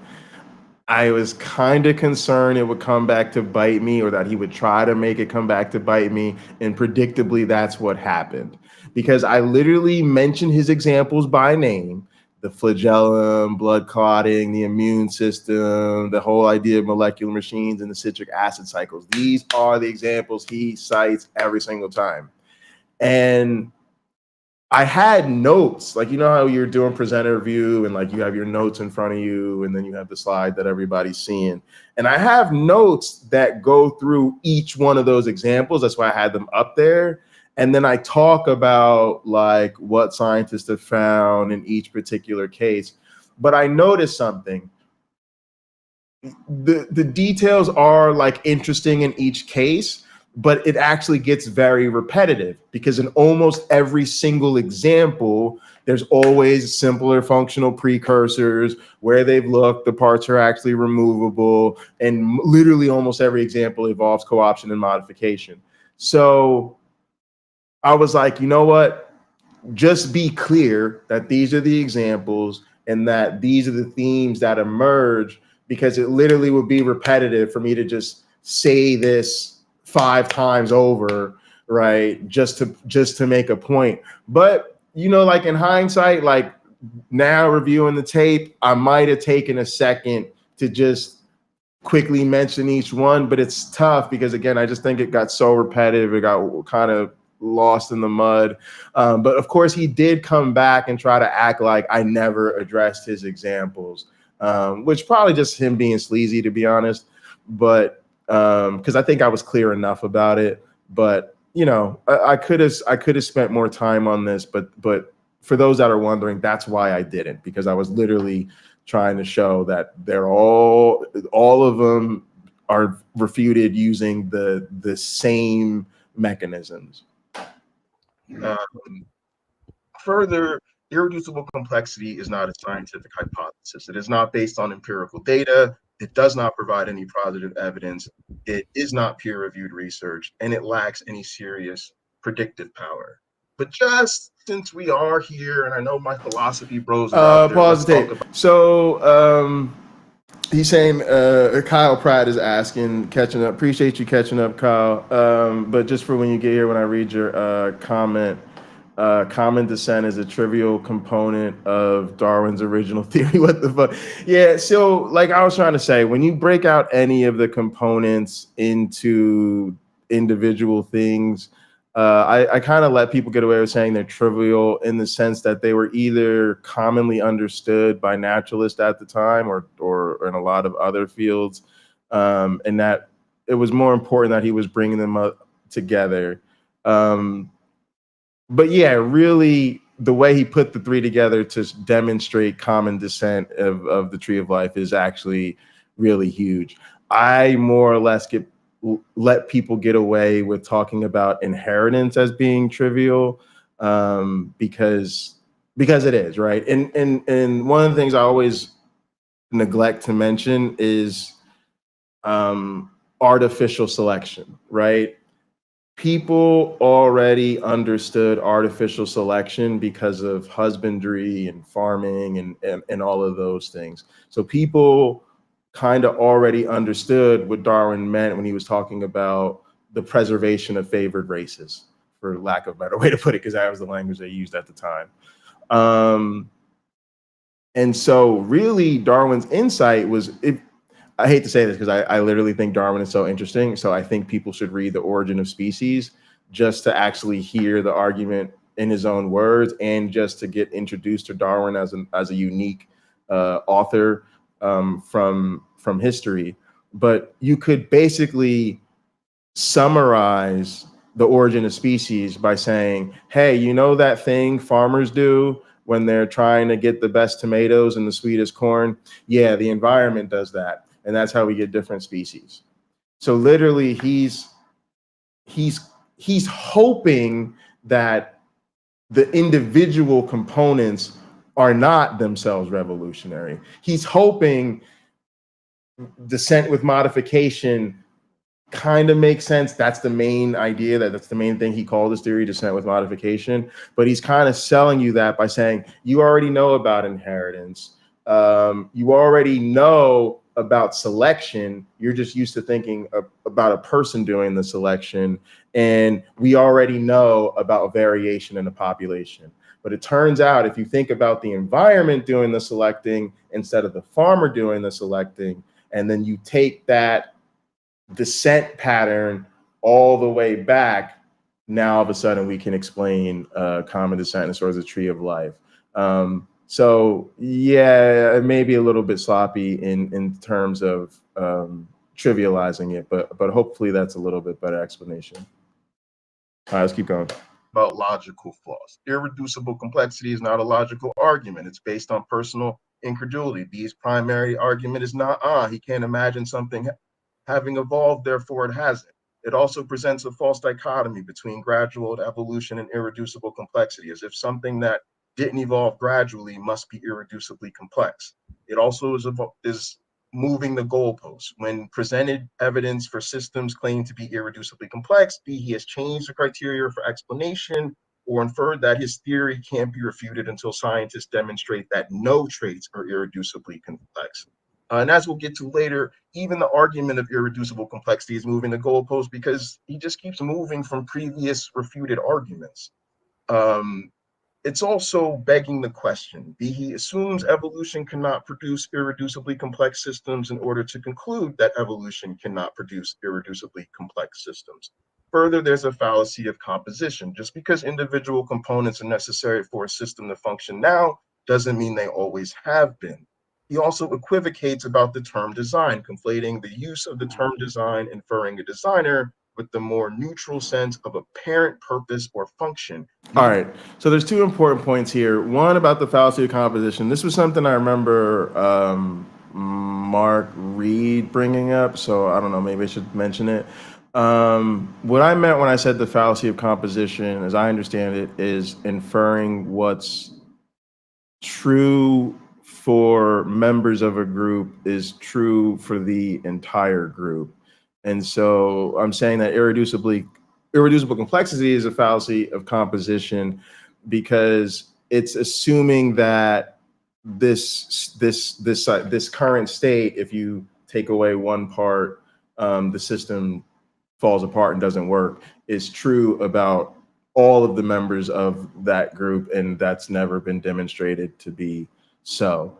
And then I mentioned equivocation on the term design, and I kind of explained that. Basically, but the important part is, all right, so there's the active sense of design where we talk about like a designer doing this, da da da da da. But really what Darwin's talking about, it can be summarized in that sort of explaining the apparent purposeness of something. And that's the key word, is apparent. And Behe even confesses this. In his intro, he said, Darwin promised to explain the apparent purposeness of life.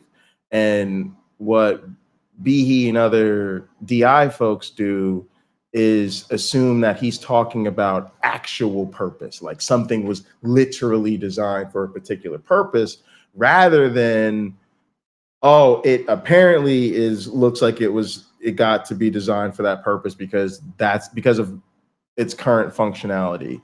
And so he is equivocating on the term design, and also misrepresenting Darwinian theory. Even hear this with his accusations against Darwin. Darwin said he would account for the apparent purposeness, not actual purposeness, apparent.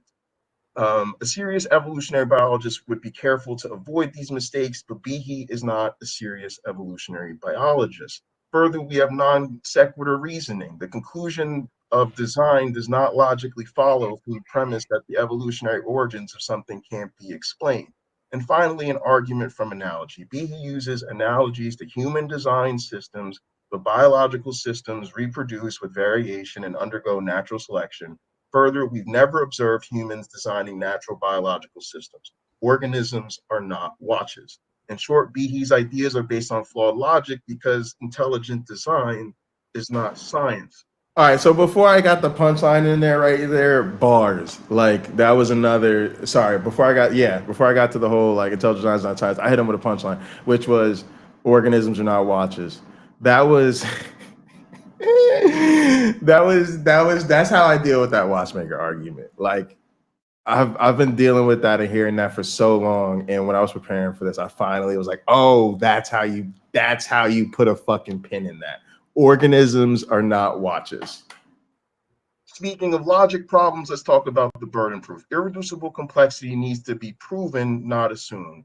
Behe shifts the burden of proof, assuming that not being able to explain every step in the development of a complex system is support for an alternative explanation. Also, there's no novel mechanism of design. There's no proposed mechanism for how complex biological systems could have been designed. C, you rely on gaps. It is essentially a designer of the gaps argument. D, it doesn't address evolutionary evidence. It ignores overwhelming evidence in favor of evolution from multiple disciplines, including genetics, paleontology, and comparative anatomy.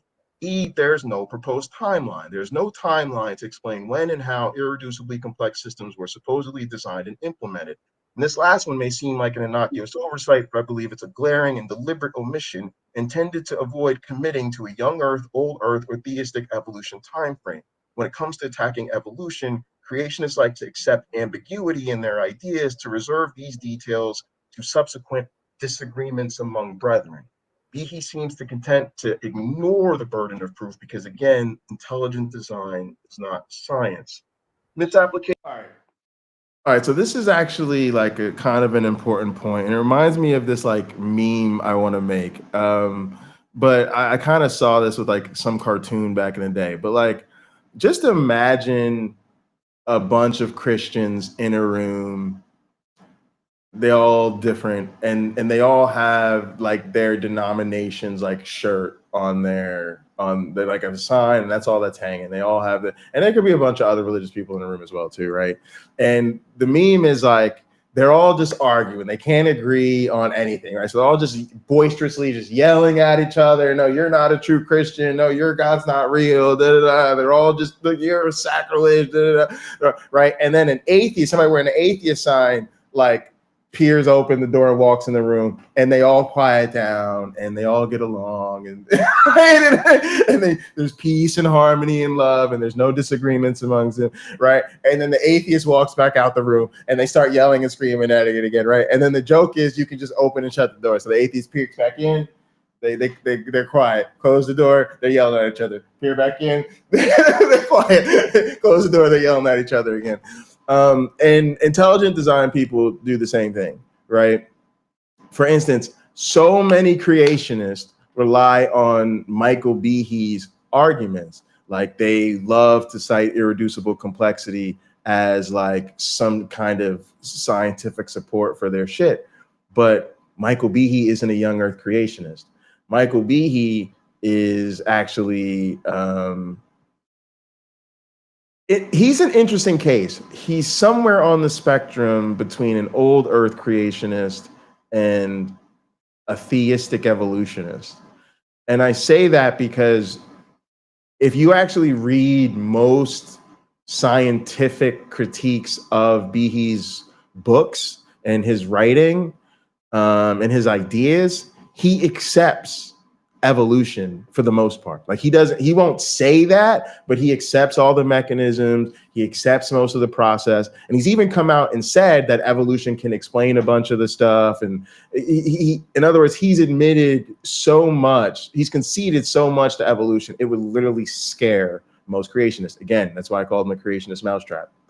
But in any case, he definitely is an old earth person. He believes the earth is really old, and he doesn't question that stuff.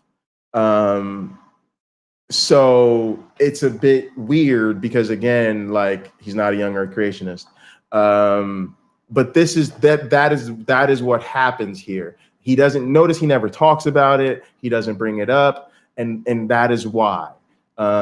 Because that is literally an active part of their strategy. An active part of their strategy is to shut up, don't talk about young earth versus old earth versus theistic evolution. It's all about intelligent design versus science. And when we get rid of evolution, when we get rid of Darwinian thinking, then we'll figure out, you know, what really happened. And obviously that's going to become an argument about what's in the Bible or whatever the fuck, who cares? So it is really an important part of their strategy. And it's something that I think is quite dishonest to them, because they should all have to commit to their timelines. But if they did, again, that would be the door being opened with the atheist in the room, recognizing that they can't agree about anything. Of the term irreducible complexity isn't really thanks, UC, appreciate current that. Functions are not the only possible functions. It's great to see you. Overlook simpler systems. Components can be removed. You ignore redundancy, you overlook plasticity, dismiss coevolution, and applying engineering concepts to biology, which makes them by definition out of context. At the end of the day, biological systems just aren't irreducible in any meaningful way, which doesn't apparently matter to Michael Behe because intelligent design is not science. Furthermore, it's been totally rejected by the scientific community. Irreducible complexity and intelligent design doesn't function like a scientific theory. It's not in mainstream peer-reviewed journals. It's criticized by major science organizations. It's not found in textbooks. It's criticized by prominent experts. It fails in formal debates and expert discussions such as legal cases. It has not produced a research program. It is inconsistent with existing knowledge. It is categorized as pseudoscience. It is rejected in biology education. It has not impacted other research. And evolution remains the overwhelming consensus. And none of this is even debatable, y'all. That's what kills these guys. None of this is even, this is like, why are you here? What are you doing? Like, why are you still willing to show your face in public is what this slide is saying. This slide is like, bro, but this is something like I actually think is important, right? Because like Kyle Pratt mentioned, the history of science. I'm a firm, I think it's important to be cognizant of the history of science and also what we would call the nature of science, right? And this is like nature of science stuff. There's a certain way scientific theories function. They predictably do things in the world. And when they do those things in the real world, we're like, oh yeah, that's science, because you're doing what science does. And these creationists, they think scientific theory just is the same as idea. So you got an idea, I got an idea, they're on equal footing because we both have ideas. It's like, no, a scientific theory isn't just an idea. It's all the things that idea produces. You gotta be in mainstream journals. Every scientific theory you can think of is published in mainstream journals, Science, Nature, Cell, like the big ones, like not these weird church journals, right? Not being criticized by major science organizations. When you have the AAAS, the American Association for the Advancement of Science, that's the top dog in science. The National Center for Science Education, again, top dog in science education. NSF, NIH,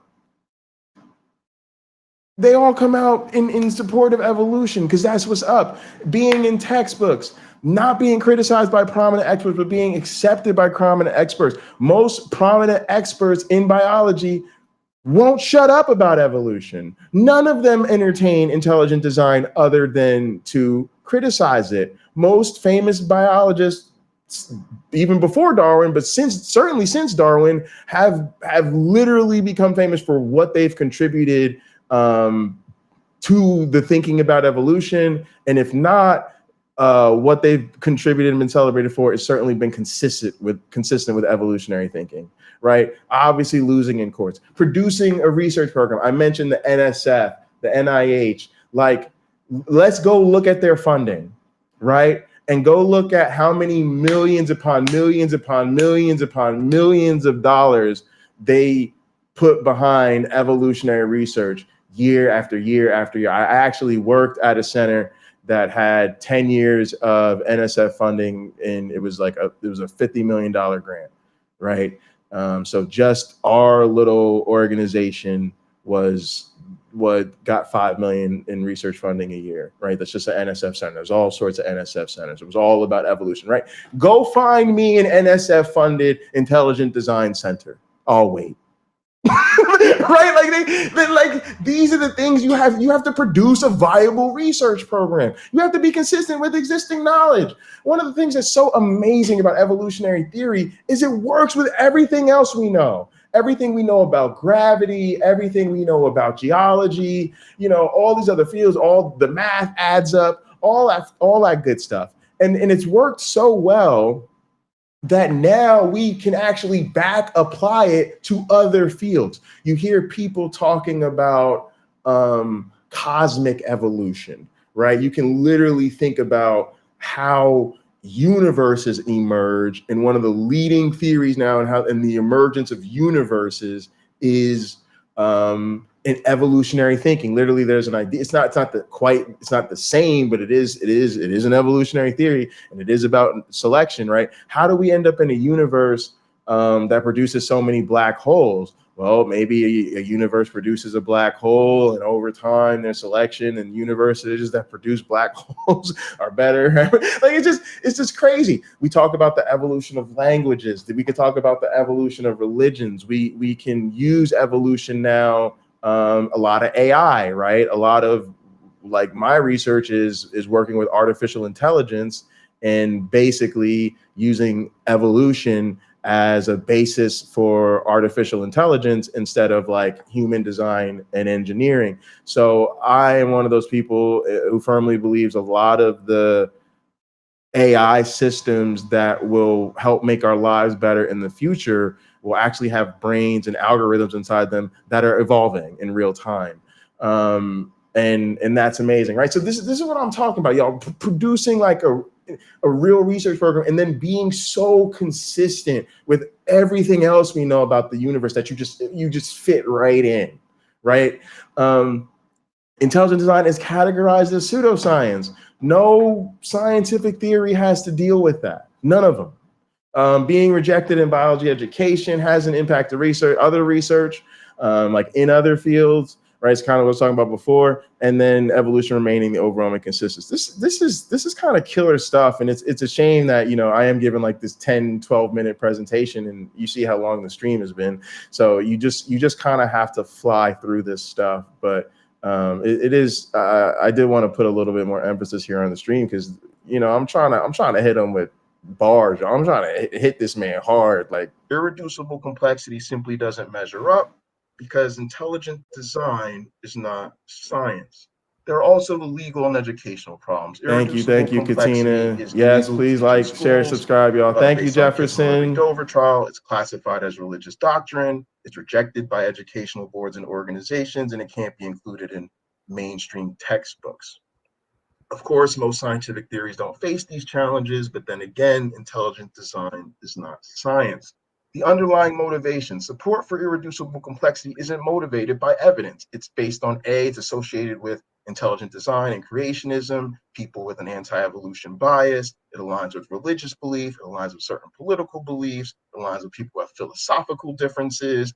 People like Behe often cite their personal belief systems. People often support it as a response to scientific overreach, which is a conspiracy theory. And people often claim belief in intelligent design gives them a sense of purpose. Again, none of these motivations are intended to be a personal indictment. They just demonstrate that those who concur with irreducible complexity and intelligent design fail to do so for scientific reasons because intelligent design is not science.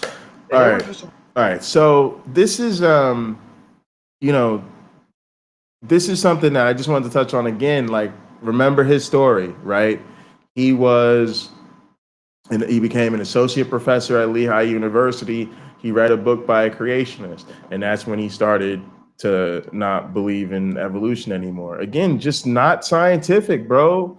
Like, if you would have stopped believing in evolution for an evidentiary reason, again, such as something that would have been documented in a paper from a mainstream journal, you would just cite it. You would be like, oh yeah, I used to be an evolution guy, and then I read such and such a pivotal paper that was published in Science back in back in 2000 whatever, and then that was it. But he can't do that. Because that paper doesn't exist. Instead, he's got, I read a creationist book and became a creationist. All right. Complexity isn't Behe's first or last rodeo. In 1994, he claimed that there were no transitional fossils linking the first whales to their land-dwelling ancestors, only for 3 of those transitional fossils to be found within a year. Of course, today we've heard most people in the past believed in design, which is the historian's fallacy, assuming that people in the past had the same perspective and were working with the same information as people today, which is not true. He said Darwin promised to explain life without intelligence, which is not true. Like I said, Darwin claimed to explain the origin of species, which he did, and the apparent purposeness of life, which he did. Darwin's theory didn't deliver. That's another lie. It's the foundation and cornerstone of modern biology and is by any account one of the most successful theories in the history of science. Life is complex is, again, irreducible complexity. And the idea that it's rational belief designed based on evidence is, again, a lie. But it's not just the... All right, so I'm trying to lay out his history too, right? So I'm trying to make people clear, like, he is the irreducible complexity guy, but actually he had this really bad argument in 1994 that got taken down. And then everything he's presented with us with today is also just nonsense. I was kind of shocked that, like, Behe even agreed to do this with me, especially because I feel like Michael Beverly and I were very upfront about, like, who I am and the fact that I worked in the Lenski lab and the fact that I worked with Rob Pennock. So he knows who my people are. And, you know, I think for some reason, I don't know. I guess he thought I would be a lightweight or I wouldn't really come after him. I don't know if it says something about what he expected of me or what creationists have come to expect in these spaces and in these conversations, that, like, that we're gonna all just, you know, do the most to make them comfortable or make this easy for them. But yeah, I wasn't wasn't having any of it. All right. And also, this is kind of my last slide for this. And the reason I structured it this way is because, again, this is like a debate or whatever, conversation. Like, you're supposed to deal with the arguments. I didn't want to not deal with the arguments because I didn't want people to say like, oh, you didn't deal with his argument. So I was like, no, let me just spew all over irreducible complexity because it's trash and intelligent design is trash. And I'm going to make sure I thoroughly debunk intelligent design. But I had a certain amount of anxiety and apprehension going into this because I think Michael Behe's a bad guy. And I think he, is a representative of the Discovery Institute, and they're bad guys. And they're up there, right? There's a trade-off, right? Anytime you're in a situation like this. I learned this with debating Kent Hovind. Like, Kent Hovind's relevant because he's, had a certain level of exposure, a certain amount of audience. There's lots of people in the community who grew up on Kent stuff, but there's a lot of criticism when you engage with somebody like that, and for good reason. And so for me, it was really important, even for my own personal ethics, to be like, okay, I dealt with his argument. Hopefully the debate bros are satisfied. But now let's get into the bigger picture, because what I didn't want to do is personally traffic in polishing his reputation. I didn't want to personally traffic in making him seem more legitimate as a scientist, or not addressing the realities of the Discovery Institute. I feel like personally those things were like perhaps more important to me personally to address, but certainly equally as important as dealing with the argument. And yeah, that was my apprehension, that if I didn't do those things, then people would be able to say like, yeah, okay, you did evolutionary biologist debunks intelligent design, but maybe that's not such a big thing because most people know intelligent design is bullshit. And then you didn't say anything about how monstrous the Discovery Institute is, or who exposing Behe, for the bad actor that he is. And so this is sort of how I dealt with that conflict in my own mind. Design based on evidence is again a lie. But it's not just the man, it's the organization, the Discovery Institute. When you go to their website today, this is what you find. The properties of water point to intelligent design. Study finds life's origin required a surprisingly short interval of geological time. Permits, fees, and penalties. Property owners face a web of costly regulations. New California law prohibits schools from telling parents their child is trans. And then you have these two nice people having a podcast about how to threaten homeless people with prison to get them off the streets. Okay, and this is legit, y'all. I wasn't fucking around with this shit because I knew I wasn't gonna have a ton of time to get into this, so I just wanted to hit it quickly and just say what I really feel. But I thought this was a great demonstration because it had that value of the real timeness of it all. Like, I literally checked their webpage like as I was preparing a couple days before, and then I literally checked the night before to make sure this was still on their webpage. And this is like exposing them. I wanted people to see this. I'm not making this up. I'm not piecing together little disparate blogs. I'm just going straight to their webpage. And this is what they got up there. And I did listen to some of that podcast. And that's exactly, the guy on the right is literally bragging. They're talking about these new laws around unhoused people. And he is basically saying that how a state or a city, I guess it's a state law, I guess how a place responds to this new law is going to depend on you know, the treatment facilities or whatever that they have available to homeless people. And he literally talks about going to places. Oh, well, this is great if you have access treatment places. Now you can go and you can tell people, hey, you can go to treatment or you can go to jail. What do you want? That's what he said. Like, you want to take my word for it? Go watch the podcast. Like, that's literally what they were doing. It was literally about threatening homeless people with jail. Like, that's what they put on their homepage. They made that decision themselves, all by them, all on their own. Okay. And then look at these lines. The properties of water point to intelligent design. And I brought these things up too because evolution is their number one target, bar none. Don't you ever forget it. You probably already knew that. But these people are anti-science and they're anti-education.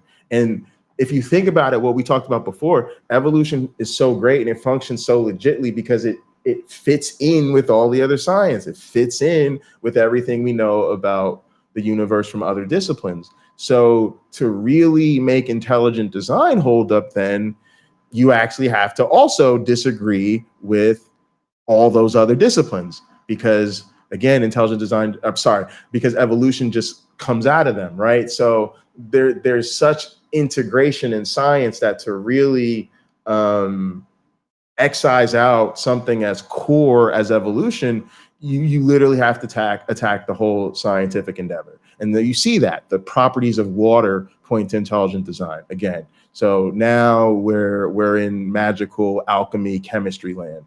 Study finds life's origin required, quote, required a surprisingly short interval of geologic time. So again, we're anti-geology.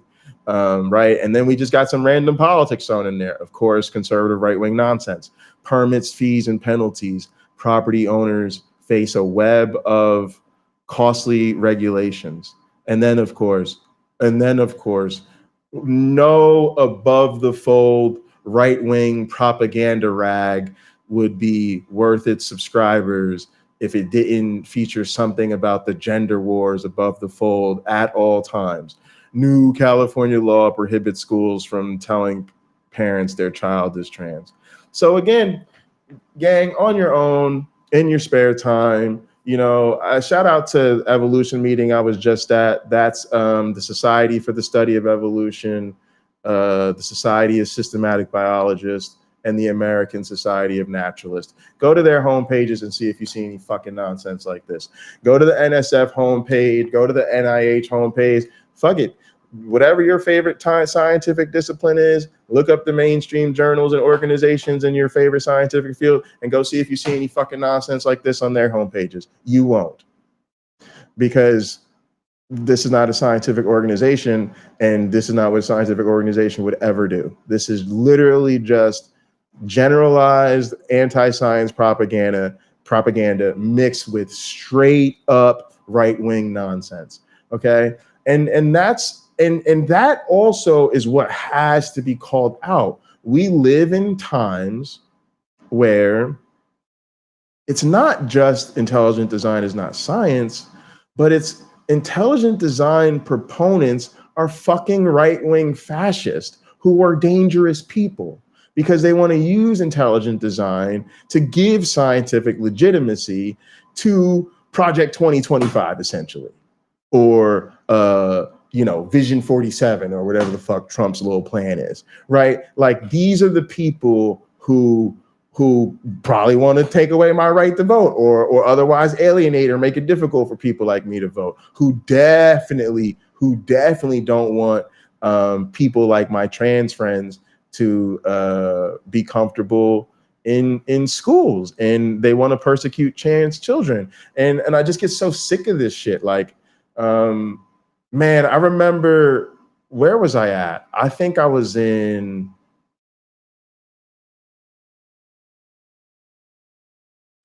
actually in the conference place where we had the conference. Yeah, it was where we had the conference in Montreal. And it was cool because there was an actual sign on the door from the conference organizers, and it literally said, we encourage everyone to use like whichever restroom they feel the most comfortable in. And I was like, dope.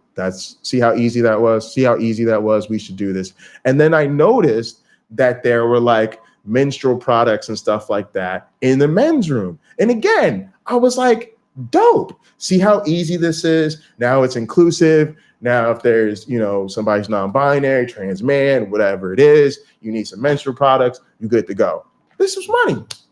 Did my little thing, washed my hands, got up out there, gave my talk. I come home to the US. What's the first thing I hear? We elect a new vice president, and he's LGBTQ inclusive, and they're calling him Tampon Tim. And here's what they're doing that's so interesting. From my understanding of the story is they are accusing him of being too bought into the whole trans thing because he allegedly authorized, I guess, schools, and he's the governor of Minnesota, to put tampons in the men's room. But from my understanding, they didn't actually do that. What they actually did was they just made sure they were in the girls' room, and in like if you had like a new gender neutral or non, or like like all inclusive, like family room or whatever, they put them in there. Not specifically not in male or like the boys bathroom, right? That's the whole game right there. That's the whole fucking game right there. That's why we never end up with something more progressive like what they had in Montreal, which is be fully trans inclusive or just inclusive of everybody. Just let everybody go where they need to go and just make sure products are where people might need them, and we happy, like we good to go. We won't have that because the right wing here beats people down so much for being LGBTQ inclusive, including accusing them of doing things they haven't even done, making inclusive steps they haven't even made. And then we don't make those inclusive steps just so that we shut the right wingers up and they won't have legitimate complaints to make. And it's fucked, y'all. It's fucked. We need to tell these people, boop, boop, fuck you, fuck everybody on your shit, fuck everybody y'all came with. We doing inclusive shit because that's who we the fuck are. We don't care about this nonsense, okay? We telling everybody, use the restroom you need. It's products for everybody in all of the restrooms. Everybody be happy, be free. And that's look, coconut pilled, Harris 2024. Y'all already know what time it is. But look, I made my point, right? This is not a scientific organization. Fuck these people. The front page of a scientific organization to you? Of course not, because intelligent design isn't science. The Discovery Institute is not a scientific organization. 90+% of its funds go to salaries. Most grants are awarded to its fellows and wholly. Yeah, I like him. He's really trying. So let's get this information. UC said he just allowed them to provide any menstruating person free tampons. They had the option on how to supply them. That's awesome. And Sumami made a very good point. Hope you don't mind me mentioning it, but I don't want to take credit for it, which is that, for a lot of people, man, this can cause people to not go to school. Like for real, not go to school if you don't have the products available. So it's just basic. It's just something that's basic. We shouldn't even be any controversy around. Funded subsidiaries, but neither its fellows or those subsidiaries actually does any research. Most of their quote unquote programming is about producing public service reports and legislative testimony. The Discovery Institute is effectively a far right wing lobbying organization pretending to do science. All right, now this is all very important to do because there's a lot of stuff out there on this, and I don't mention names so I'll forget somebody, but I'm really thankful to the research people have done on this organization that I was able to borrow from. So first off, you have to remember, like, a legit nonprofit, especially a legit scientific organization, you're gonna put a lot of your money into programming. From my understanding, most organizations, it could be anywhere from like 65 to 80+% of their money that goes towards programming. It goes towards what are you actually doing? And one of the things that's considered basically a shady practice is considered like you're probably a scam. Like that's actually the direction I'm in. To be honest with y'all, I really think this is a fraudulent organization. When I said fraudulent organization, I wasn't trying to be hyperbolic. Of course, I was trying to bring the smoke, but I really wasn't mincing words. I think this is a fraudulent organization, and I think that they are headed towards legal actions. I really do. It's just my opinion. It's just my opinion, but I think that's what's happening because I think they're doing business as something they're not, and it has been addressed in court. And these particular actors in particular have been addressing. In other words, they've been told in federal court this shit isn't science. So what are you out here still pretending it's science for? So I actually think they're literally in trouble. But this is part of that case. So when you have 90+% of your funds going to salary, that's an immediate red flag. Because what are you a nonprofit? What are you doing? If all of the money you bring in is just going to pay people, what are you doing? What are you producing? What are you making? And they say they're supposed to be an organization that exists for scientific research. So why is 90% of this going to salaries and not scientific research? Okay. B, most of the grants are awarded to fellows and subsidiaries. Now, again, in a normal scientific organization, that might not be that big of a deal. You got some fellows, you fund them, they do their research. And again, like it is normal for a funding body to give grants to other organizations to carry out their mission. And in this case, to do scientific research. But what you find is that the fellows are actually like the Discovery Institute leadership. They're people like Michael Behe and the other different apologists that y'all see on YouTube and shit like that. They're not people who are overseeing legitimate research agendas and producing scientific research. They're creationists who are writing books and doing podcasts and media appearances, right? And then the grants that they award turn out to be organizations that are basically their subsidiary organizations. So they're not genuine external organizations. They're organizations that they've set up that are run by the same people. And then again, most of that grant to that subsidiary organization goes to salaries.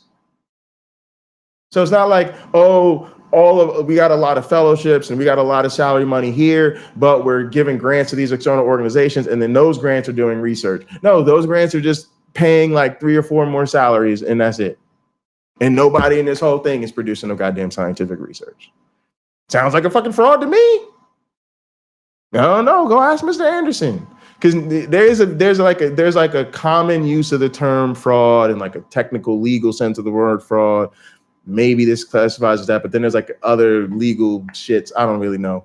But trust me, y'all, these motherfuckers I think are in trouble. I think really what it is, they hide behind religion and people don't want to go after them because they're a religious nonprofit. But y'all know me, I have no such sensibilities.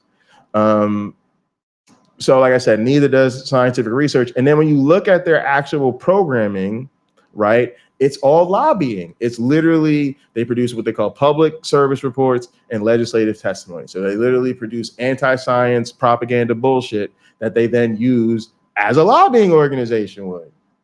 Public service reports and legislative testimony. That's what lobbying organizations do. So that's why I said they are far-right lobbying organization pretending to do science. Again, y'all, I don't mince words, y'all. I wasn't playing with this man. That's why I have pictured Megazord here from the original Mighty Morphin Power Rangers, because this is, I think, an apt visual for how all the follow the money. Discovery Yes. Institute come together.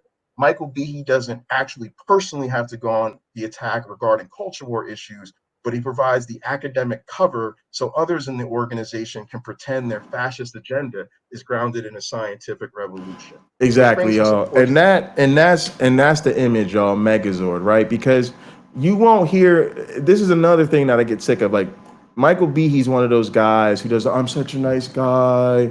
I'm such a sincere believer. Oh, I'm just a humble biochemist professor.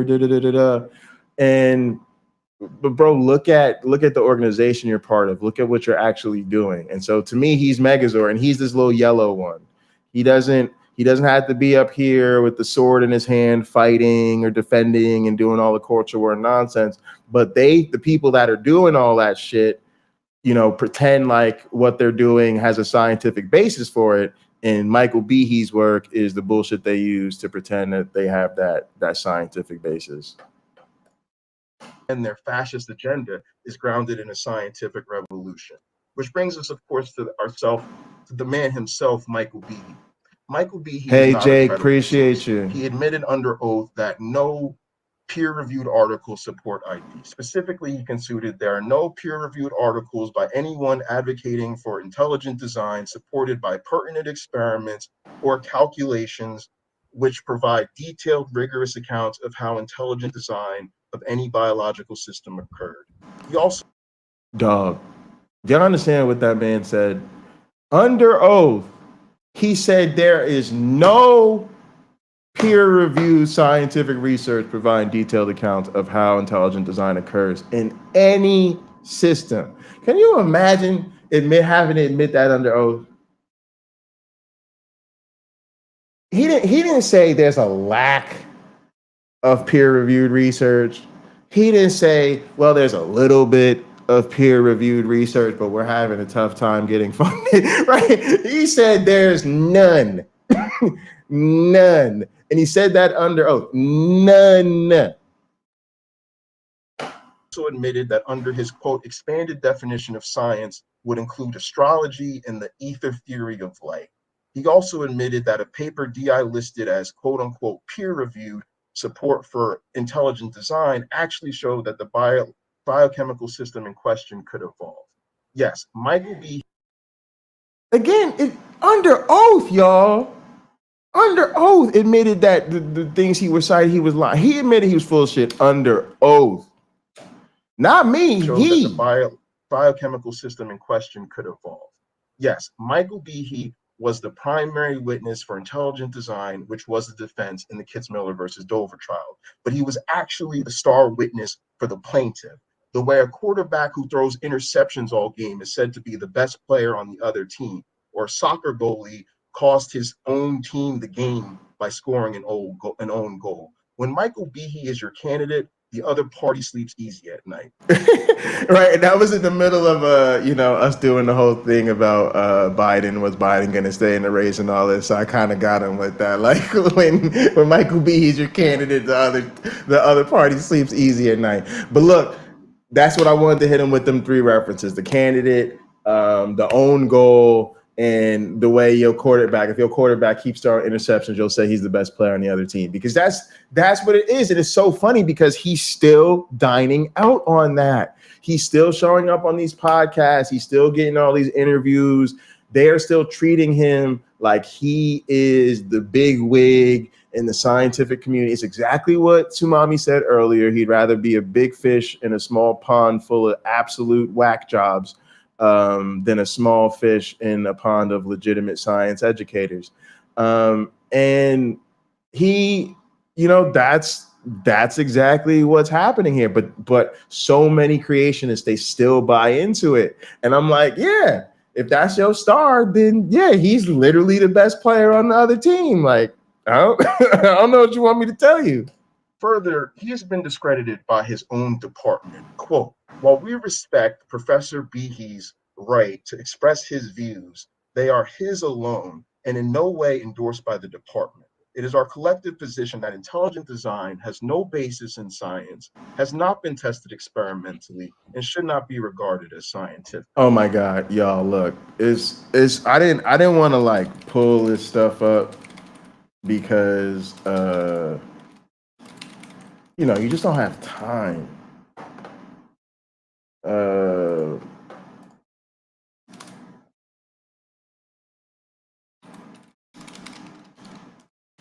Oh my Lord.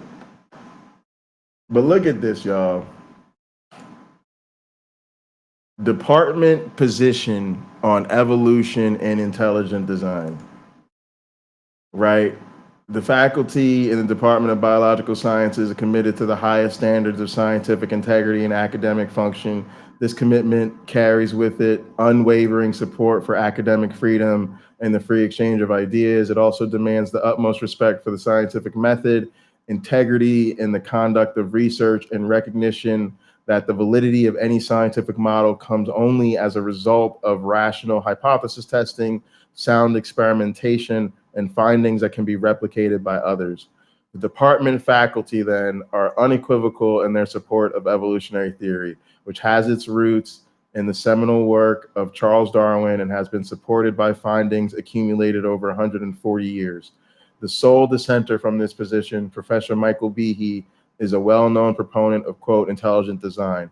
While we respect Professor Behe's right to express his views, they are his alone and are in no way endorsed by the department. It is our collective position that intelligent design has no basis in science, has not been tested experimentally, and should not be regarded as scientific. Y'all, I am not making this up. I have never seen anything like this in my life. This is not something that regularly happens to legitimate academics. You know what I'm saying? Like, we're not just sitting around the cafeteria like, oh yeah, I remember back in the day, the old department I worked at, yeah, they had the University of California had to release a statement against it. Yeah, you know, I was pushing some pseudoscience back in the day when I was an associate professor. So, you know, it happens. It never happens. This doesn't happen. It's not supposed to happen. This is weird, and it's gonna come up again later. But this is weird, y'all. This is not normal stuff, right? And then you have this here, right? This is his page. This is his page. This is his page. I'm interested in the evolution of complex biochemical systems. Da da da da da. Right on his page. And he has to put right here, disclaimer, my arguments about irreducible complexity and intelligent design are my own and are not endorsed either by Lehigh University in general or by the Department of Biological Sciences in particular. Again, I've never, ever seen this. You are not supposed to have to put a disclaimer on your webpage that says your science is not science. Gang, I'm so glad I got to pull this up on this stream because I wanted to pull it up then, but you know, these things take so much time. So, you know, you just don't have the time, but I'm glad I could show y'all. Like, I'm telling y'all, it's legit. All you got to do is pull it up. It's right there. Further, he has a disclaimer on his own academic page. Disclaimer, my arguments about irreducible complexity and intelligent design are my own and are not endorsed either by Lehigh University in general or by the Department of Biological Sciences in particular. I cannot emphasize this enough. I have never seen anything like this on any other academic's official pages. Exactly, I'm not exaggerating Robin. when I say that. Michael Behe is the most discredited scientist I've ever come across. The most scientists discredited. don't have to worry about admitting that their ideas have no scientific support under oath, responding to statements against us by our entire department, or drafting disclaimers for our academic homepage. But then again, intelligent design is not science. So caveat emptor, buyer beware.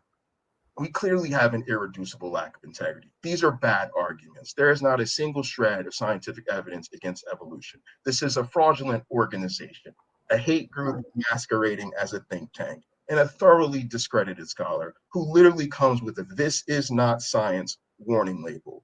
Michael Behe comes with a yes, warning label for Katina. Intelligent design is not science. All right, y'all. So Katina, yes, they probably treat him like Roger. For those that don't know, that's a reference to Bad Science Sunday. Link in the description for the Maya Adkison channel. Make sure you're sub to Maya Adkison. Link in the description. Bad Science Sundays every Sunday at 9:30 p.m. Eastern.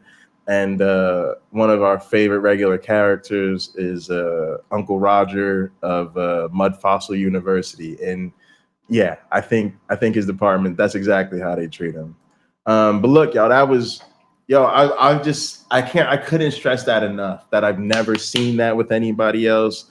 And I felt like I had to show that because I wanted, when I said Michael Behe is the most discredited scientist that I know, I wanted people to understand why I said that. Literally, there are things about him that are unprecedented. Now, somebody has since said to me something like, the guy who did the false research about vaccines being linked to autism might be like the most discredited scientist ever. I was like, ooh, that's a good one. You know, that would definitely be a list topper as well. But yeah, like I mean that. And that's literally why when I said earlier that a lot of my colleagues would be critical of me even engaging with Michael Behe. That's why. They would be like, why? He's already said he's full of shit in court. His department debunked him. You know, like he's so thoroughly discredited. But here's what I think. I think they're making a mistake. And I know it's obviously, you know, I did the debate, so, you know, and I've done other events, but I think that's a bit of ivory tower brain, you know, and we haven't won this war. I know that's, again, sounds hyperbolic, but I went with it. When I thought war, I said go with it. Why? Because that's how the opponent sees it. Sometimes it's like, I didn't really want to be in a fight. I didn't really want to be in a war, but you can only battle against me so many times before I take up arms and defend myself. And I think that's how they see this. They see this as a spiritual war, and you're not going to settle a spiritual war the same way you settle a scientific debate. And so the scientists may be happy to go, oh, Kitzmiller versus Dover, we won that, you know, we won a couple trials before that, and, you know, now we don't have to teach creationism in the public school classroom. All right, we won, game over. The creationists didn't think that, right? They were like, oh, okay, time to homeschool everybody, right? And then they were like, what's this, social media? Right. And so I think they're making, I believe the numbers that the non-belief is growing and becoming more popular, but I think within, you know, sort of the believing sector of society, I think they're making meaningful gains. I think we see a lot of growth in private schooling and homeschooling, largely motivated by right-wing anti-science nonsense. And we know we don't compete with them in terms of impact on social media, right? We're always laughing and joking about how our small content creators have a few hundred subs or a few thousand subs, and their small content creators have hundreds of thousands, right? And some of them have millions of subs, and there's literally levels of success on social media and content creation that tons of apologists and religious content creators have, that scientific content creators and secular content creators wouldn't even dream of having. So I think some hybrid combination of researchers, educators, and scientific communicators need to get their shit together and actually come meet these people where they're at, out here on the streets, because I think this is sort of the public forum and streets of our day, and deal with these people. And I give a lot of credit to people who are doing this on their own as amateurs just because they think it's really important. And I think that's super cool. All right, y'all, cheers. Appreciate y'all again. Had a really good birthday stream yesterday and birthday celebration, and we hit the 1,000 sub mark. And I figured I know this is going to be a longer stream to review this debate, but I'm on vacation this week, you know, my birthday, and I'm chilling. This is my little last week of summer before I have new faculty orientation next Monday. And then the following Monday, classes start. So literally, this is my little vacay time. So I wanted to share with y'all. So cheers. We made it through the intro. Really appreciate y'all. Thank y'all so much for being here. And we'll go ahead and listen to the discussion. Before we do that, if you made it this far and you're not already, we're celebrating 1,000 subs because somehow 1,000 y'all were crazy enough to click that sub button. If you're not already subbed, I'd really appreciate you subscribing. It would mean a lot to me and help us continue to grow. Please like the video. And if you're watching later, please leave a comment. Love the comments. Also, quick plugs. We do have a Discord. This was a community when I first got out here. People were really like, what the fuck is Discord? Do I really do a Discord? But again, it's kind of grown, and a number of channels have started Discords, and I think people are getting more familiar with Discord. So check out our Discord.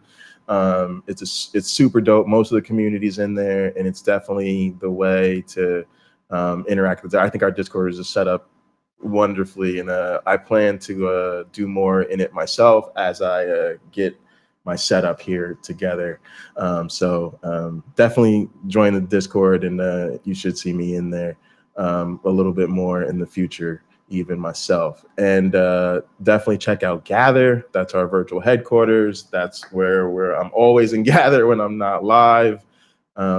Even in my new job, I'm trying to figure out, like, how am I going to be in Gather if I need to be in my office? I probably won't be in Gather when I'm teaching, but I guess that's probably about it. But yeah, come join our Gather. Totally love it. That's where so many of the mods and other content creators hang out. And yeah, we just have a lot of great community building and fun and sharing and Gather. So all right, quick little call to action. Appreciate y'all for bearing with me, and let's go into this discussion. And thanks again to Michael Beverly, and definitely sub to Michael's channel. Michael is killing it. I'll say this: I have a little bit of envy sometimes, because I see people, they start their channels. You know, a lot of us been out here for a long time, and they grow super quickly. And I just like want that for our community, because I want to like tie in with all these other communities and then like all the cool stuff we have going on to be able to like share with more people. So yeah, you get a little bit like, come on, man, I want to get out here and grow a little bit more. But I will say this: Michael is somebody who he's just killing it. He's really like putting in the work, and it almost in some sense reminds me of like some of the bigger channels we have, but like getting to see them in like their earlier phase, because I think Michael is just like thrown so much work. So he's just like interviewing all these cool people that he's had to work at reaching out to and arranging things for. He makes great edited content. I mean, he's really, really hustling and grinding. And so Michael's one of those people I want to say I kind of don't envy. No, Michael is over earning whatever he's getting. And if I envy anything, it's I want to be able to put more time into the channel like that. So but yeah, definitely sub to Michael Beverly. Michael's on his grind right now. Okay, thank you, Jay. I know that was a little hot there, Mike, and I hope that you have some responses to this, because I what I see Jay saying is it sounds like your position is not accepted as science. And how do you answer that? Well, a couple of things. First of all, yeah, Jay seems to have a very strong opinions on that, and he has impugned my integrity and the integrity of a number of my friends, and he doesn't know what he's talking about. I don't get into this for devious reasons. I think this is true. I've offered my reasons in my books. I have offered rebuttals to the large majority, pretty much all of the points that he just made. I would recommend for anybody who was concerned about that to read a book that I published in 2020, which is called A Mouse Trap for Darwin. Michael Behe replies to his critics. All right, I'm gonna try to stop it here, just because there's so much, y'all, and I'll just forget. This is so bad. First off, yeah, okay. Like, I don't think I impugned his character. I literally think it's a self-inflicted wound. I think he assassinated his character. I just gave the eulogy. This is what he did to himself.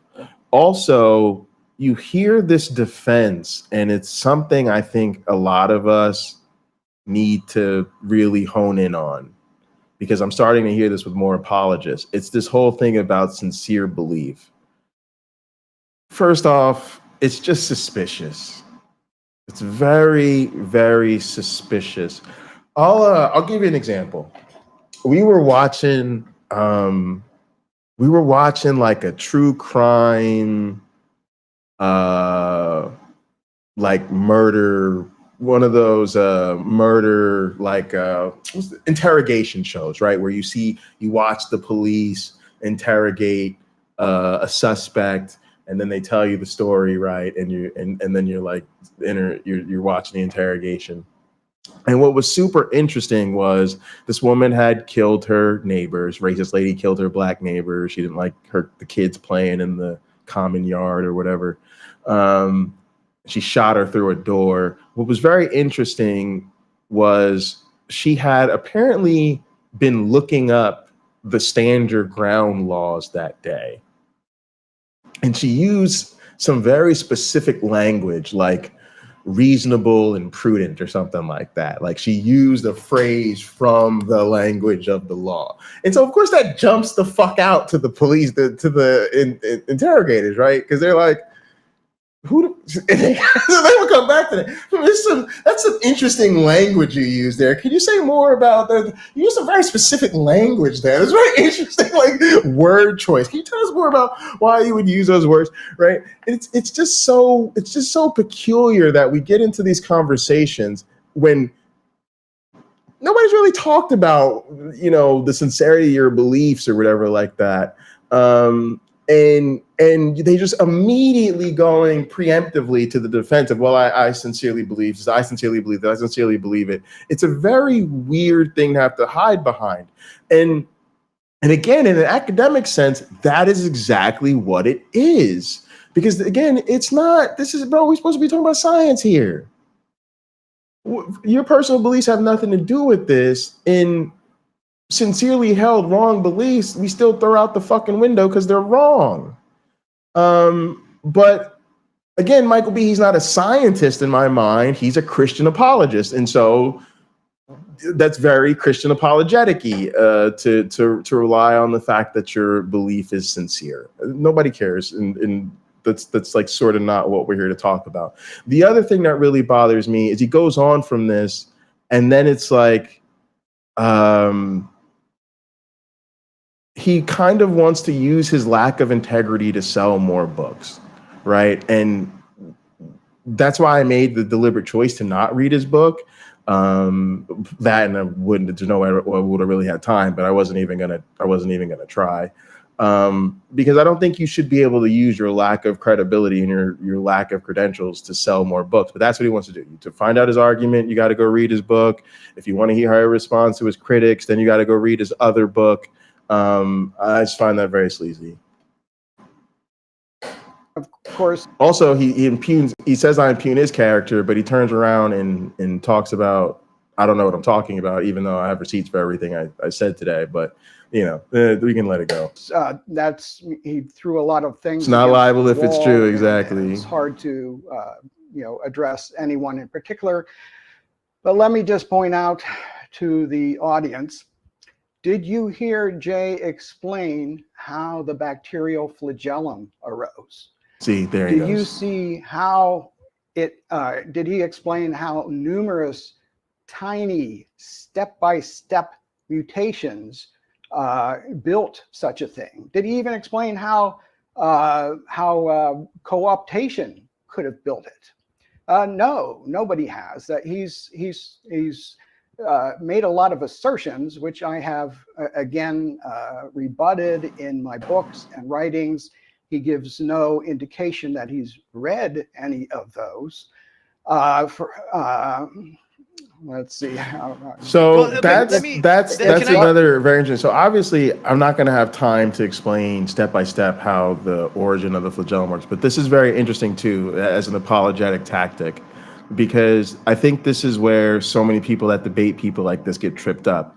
What they want you to do is waste fucking time giving some graduate school level explanation of some basic shit.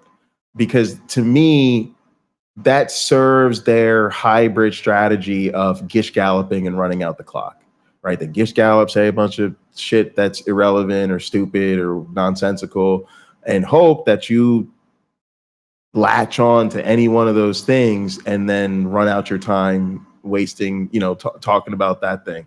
And this is what I was talking about when I strategically made that decision to not go into the specifics of any of one of those particular examples. Although the obvious move would have been to do, or maybe in hindsight, to do at least one of them, knowing that the most likely one he would have done would have been the bacterial flagellum or something like that. But I did address, how we know systems like that aren't irreducible. That's what I pointed out on that slide. But yeah, this is when he does the thing. I kind of knew he was going to do that, and whatever. Can I jump in here for a sec? Obviously, to go over every one of these points and to give a college level class on each point, we wouldn't have time for that. But do you think it's fair for Jay to stand on the fact that the vast majority of scientists, like when he said evolution is like the most rigorously attacked science that exists. I mean, people have been trying to attack evolution for decades, Okay. and the vast majority of people. I mean, can we be honest here? Are you? But the vast majority of people would say, Mike, we respect your opinions and your right to write books and to challenge it, but the vast majority of people out here say you're wrong. I mean, that doesn't necessarily mean you're wrong, but in most scientific things, is that not the case, or how would you? That is not the case, because like Jay, they confuse those points of Darwin's theory that I have been careful to tease apart in the very beginning of my talk. That is random mutation, natural selection. Let me explain. And the only question is, can random mutation supply the fodder for natural selection to build step by tiny step the structures that we discover in and you're constructing a straw man. That is not. I'll tell you where I messed up. What's that tactic they say? Never interrupt your opponent when they're making a mistake.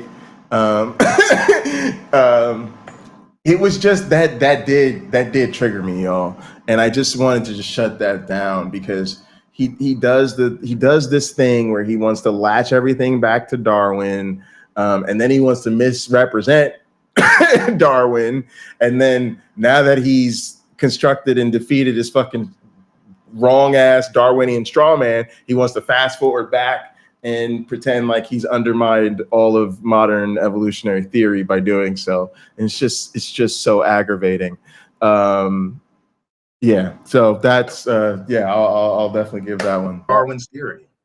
No one would say that, or no one would agree with you. No one. Neither Jay in his presentation nor my colleagues at Lehigh. If you Jay read that disclaimer from my colleagues at Lehigh, and they put that up when they were getting a lot of static from other people during the Dover trial. Yeah, because you should have been fired. And I said that's fine, put that up. But if you'll notice, and then again, like,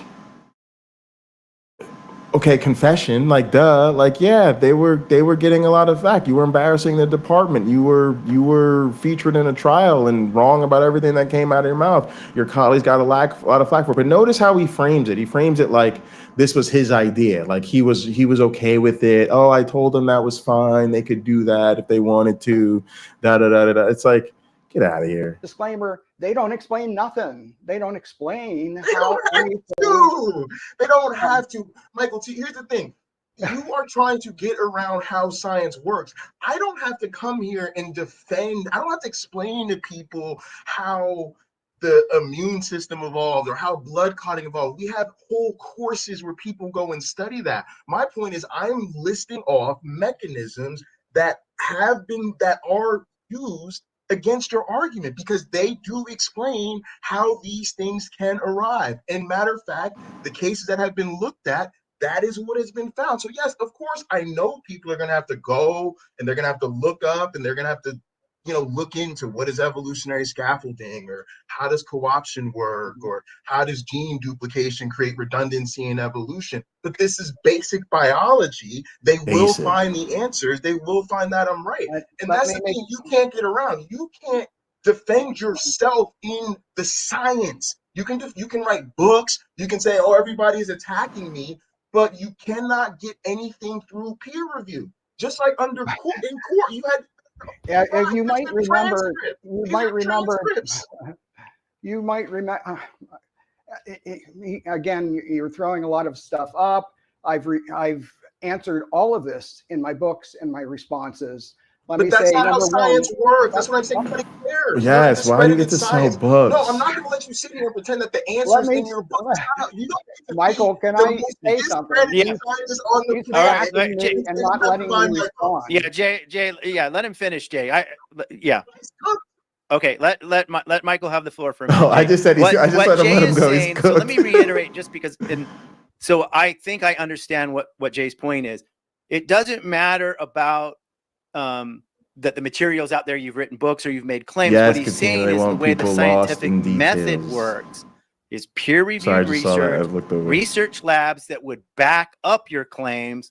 Yes. Because anyone can make a claim and anyone can write a book. Who has read his book? All of my claims. Science educators. I got a book. That's the answer. Listen to you two folks. Well, you're going to sit there and just ramble about your books. And I'm just telling you, the National Center for Science Education has reviewed your book and basically said it's not science. Don't read it. I'm a scientist. I read science. Everybody's got an opinion. Otangelo Grasso, who believes in a shroud of Turin, is on your side. He's not always. We can have Otangelo up here. He can tell me his opinion. I don't care what his opinion is. When his opinion makes it through peer. Do you know where I'm going next week? I'm going to the Evolution Conference to take experimental evolution research I do and present it to my peers. I'll then take that same research. Actually, that research is already submitted for peer review. It's under peer review right now. I'm telling you, that is the process. That is the game. If you don't want to play by the rules, retire, brother. And honestly, y'all, in a sense, I'm kind of complaining. But those are realities. Like it was a lot for me because I was moving. I'm in the middle of this move. It's tough to schedule a debate, but then I had to take a trip to Canada and prepare, a talk about my research. It went super well, y'all, and Canada was great, but I'm at higher risk for COVID, so I was just incredibly nervous about traveling.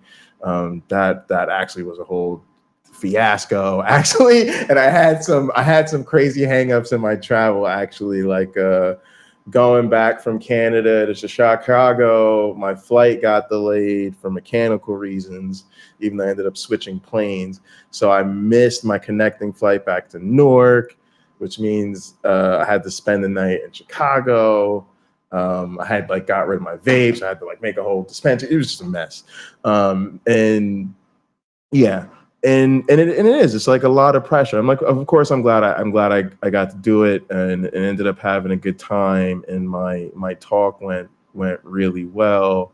But it just you have to get it all together and be on your A game. And that's what it required. I had to go present to my peers, and in order for me to have this feeling where I'm like, oh yeah, that went really well, I had to present really good research to them and make it compelling and do a good presentation, but make sure a general audience, not the people I do my research with, not the people I work with day in and day out, but a general audience of biologists can follow through from what I'm saying and follow along with my results and agree that I'm making a really good case and that I'm doing really interesting work and that I'm even presenting it in a way, trying to get people to laugh and tell some jokes and things like that. I started with, hi, my name's Jay Bundy, and boy, I'm really wishing I paid more attention in French class, right? And everybody starts laughing, right? Because there's a bunch of us Americans here. We're in Montreal. Everything's in French. It's an adventure. So little stuff like that. And talking about being under peer review, that's such a huge thing in my field, is to try to get your work published. And it's been really hard for me to get published. I do really good work. I have amazing collaborators. I'm doing kick-ass projects, but guess what, y'all? Science is just hard.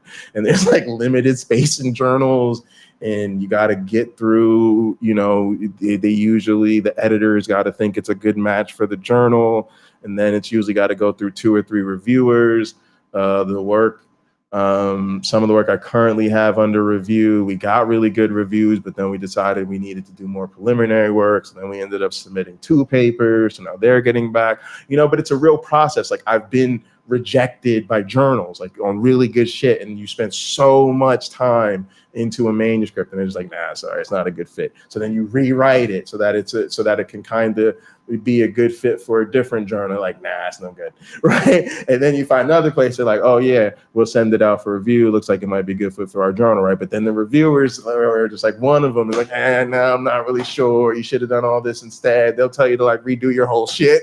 It's crazy, right? And so I'm kind of complaining in that sense. I'm like, bro, this is what it really looks like.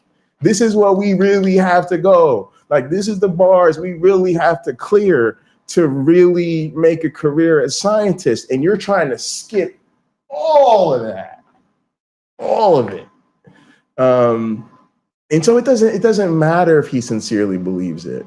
It doesn't matter. It doesn't matter. And this is part of, and I think this is a struggle with most Christians. There's a part of this that is, of course, I'm interested in the sense of being an atheist and having this conversation with a believer. There's a part of this that, you know, resonates there too, where that's what kills me. And I think even during this stream, or during Nitty's, I saw some stream, Robin said something like, this is personal for Jay because he's been through it or whatever, or he's a former believer. And there was so much truth to that. Like, bro, do you know how much, for a lot of us, how much easier our lives would be if we could have just stayed in the faith, or what we've had to go through with, you know, anxieties and relationships and families and jobs and all types of nonsense just because we're not believers.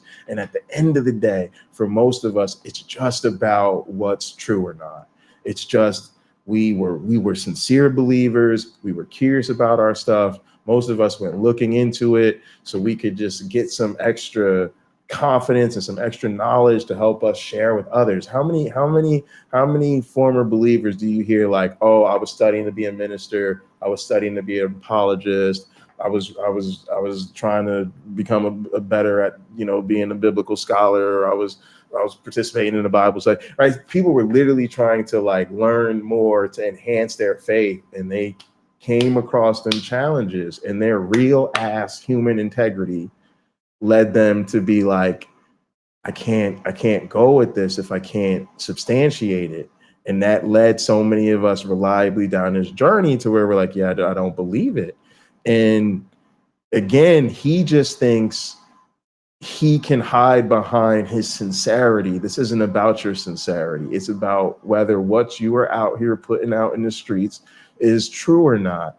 And it's not. And he has been told and he's been corrected. See, there's a dangerous game that goes on. Part of my forthrightness, part of my like coming at these things head on, it comes from the fact that there was a lot of people in my life when I look back who were very important to me, mentors, close friends, people I was in relationships or whatever, who were non-believers, who I think never challenged my belief or anything because they liked me, they were comfortable with me, and they, you know, felt some kind of way maybe about my sincerity. I don't really know. That's just how I think of it. And I wanted somebody to tell me.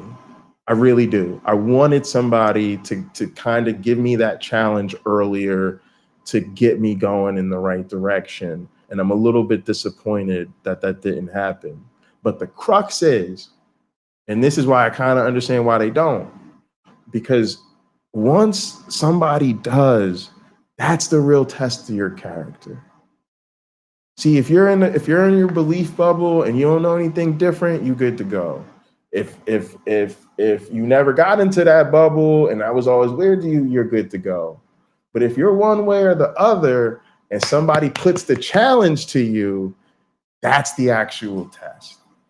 And so for somebody like Behe, it's like, bro, it doesn't matter. You have been corrected over and over and over again. And literally in some historical shit, you've been corrected on the record. You've been corrected publicly by your whole department, you know, and all this type of stuff. And you will not accept that correction. And by the way, I also just don't believe that he's sincere in his argumentation. I don't know what drives him. I really don't. That's terrific that you're taking your research. Tell me if it explains where the bacterial flagellum come from. Tell me if it explains where anything came from. I'm like, bro, I'm about to tell you. At the molecular level of it has already been in every one of my books. All of my arguments are supported by references to peer-reviewed publication. I'm not making this up. When I say there are no publications in the literature which show something, there are no publications in the literature which show something. Let's deal with this. First off, he's talking about biochemical machines, y'all. And do you know why he's talking about biochemical machines? Now I'm ready to biochemist. No, you're talking about biochemical machines because they don't leave fossils. And so, you know, when you got batted down in 1994, you knew you couldn't come back with another argument that was going to rely on the fossil record. So you've gone to this biochemical machines thing because we only have the biochemical machines in their current state. They didn't leave a fossil record. Okay. You know that. Okay. I got it. We got to get into this. Because that was a little spicy, y'all. And it almost shifted from debate to like tea reading, right? It went from like we're having a debate. It was aggressive before, like back and forth, but now I'm like, no, I'm about to read you, bro. and I just want to say, like, I totally get if people have the perspective that that's not fair or whatever. But again, I'm in a sense trying to give some credence to stuff that I read, and I did my homework on him. And so I know I'm now giving a little bit of extracurricular activity, but this is stuff I've looked into, and this is how people feel about him. This is how his critics see him. This is how his narrative presents itself. And so people are suspicious of that. So it's not an original accusation. It is a firm belief about him that he did that whole fossils thing. That was a sort of public embarrassment for him, and he came back with this irreducible complexity thing. And part of what was attractive to him about it was, again, we only have these systems in their current state, and they don't leave fossils. Now, is he a biochemist? Sure. But, you know, again, a lot of them have, you know, these sort of convenient things about their backstory. What I'm really doing is we're critiquing now his approach. Why are you so big on this argument? And why is this the thing you want to rest your hat on? And so, yeah, he can say, oh, I'm a biochemist, so I went to a biochemical argument. But I'm really just hitting him with no, I think your confidence in a biochemical argument, you know, is motivated reasoning.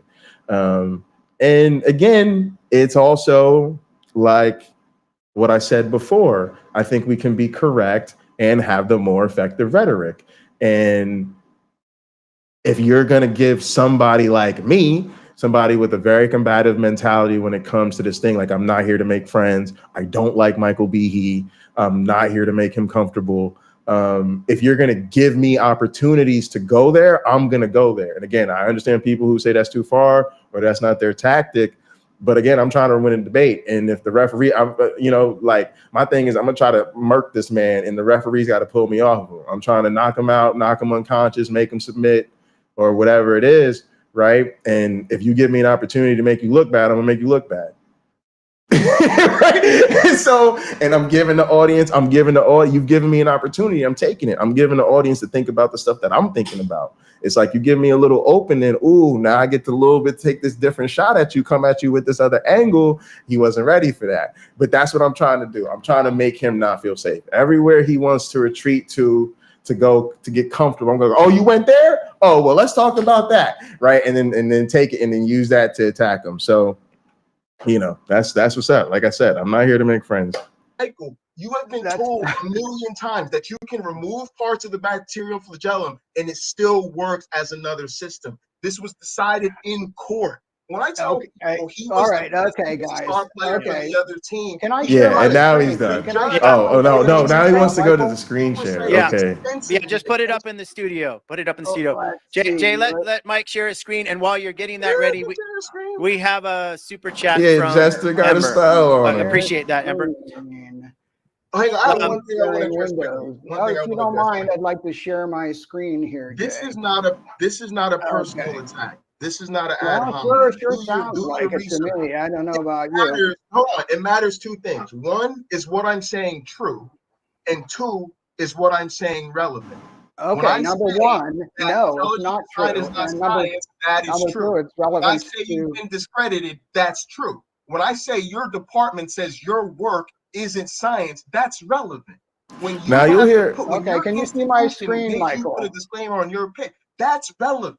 So it's not an ad hominem. It's not a personal attack. I'm mentioning relevant information. You can see my. That was very interesting, and apologists always do this in their debates. They always play so offended by the civility politics that you're not giving them uninterrupted time to speak.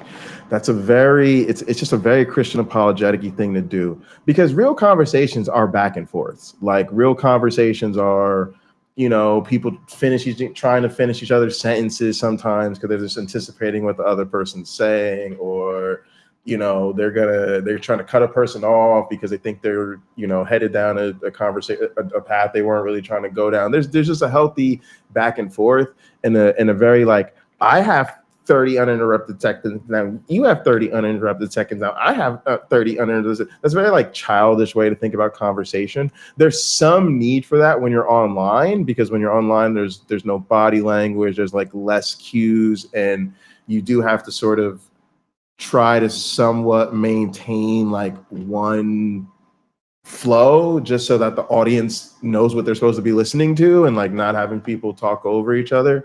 So there is a little bit more need for you know, structure and stuff like that. But you'll notice the apologetic-y thing to do is to always play super offended, like you can't get a word out, you can't say anything. But then if you notice, when he asks me to like respond to something, he'll ask a question, which is a dumb thing to do. Don't ask me rhetorical questions when you come in with some bullshit, and I'm gonna have a real answer for your rhetorical question. But I will go to answer him, and he'll never let me answer. Or then when it's my turn to talk or say something, he never lets me finish a thought, right? And you just have to that's again another thing where I'm kind of fine with it, because again, I know it's an adversarial interaction. And also, I've been a facilitator. I have a lot of experience with different things like this. And so I'm comfortable enough, like, I'm going to just finish my thought, and then I'm going to shut up anyway and let him say what he wants to say, because I'm not really concerned about whatever he has to say. But you notice them very much trying to do that. And to be honest, it's not like it's, you know, it's like, look, they don't have the truth on their side. The content is a L for them. So they have to have a W on tactics, and they learn tactics like this. And that's a, you know, in terms of dominating the conversation or the narrative, you know, make sure your opponent doesn't feel like they can interrupt you when you're spewing bullshit a mile a minute, and then make sure that the audience doesn't get to hear their thoughts or their, you know, criticisms of you uninterrupted. You know, that's just like, it's just, you know, it's how the game is played, I guess. Screen. Can you see my screen, Michael? The screen I want to share. Appreciate that, Kentucky atheist. Ember, this is a great question. He can't answer that question because again, he doesn't. I think I pulled he down can't my provide Facebook, but I'll be evidence back on Can Facebook I soon. share my screen? You're Okay. Well, you sharing could it. follow. What You are can you find me talking on about? Facebook, Jason Bundy, J Bundy. You can find me on Facebook, but I have a Pocket Locker account. I'll pull it back up there. Well, it was not apparent to me.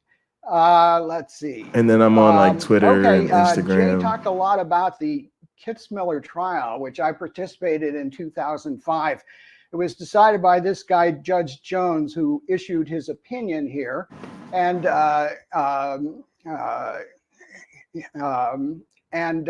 but 2 weeks or so, or a month before his opinion, I'm sorry, let me just get the next one here. The both sides presented to Judge Jones the way they would like him to rule. They presented something called the finding of facts, and here's the lead attorney for the complainants. And in his opinion, Judge Jones wrote the following: indeed, the assertion that design of biological systems can be inferred from the purposeful arrangement of parts is based on an analogy of human design. That's because he had been supplied by the document from the attorney that said the assertion that design of biological systems can be inferred. He added the word indeed, and he changed on to upon. He goes on to say, because we are able to recognize design, according to Professor Behe, and the attorney a month before had given him the text, according to Professor Behe, because we are, Judge Jones decided, no, those two phrases should be intertwined. Y'all, this is so funny.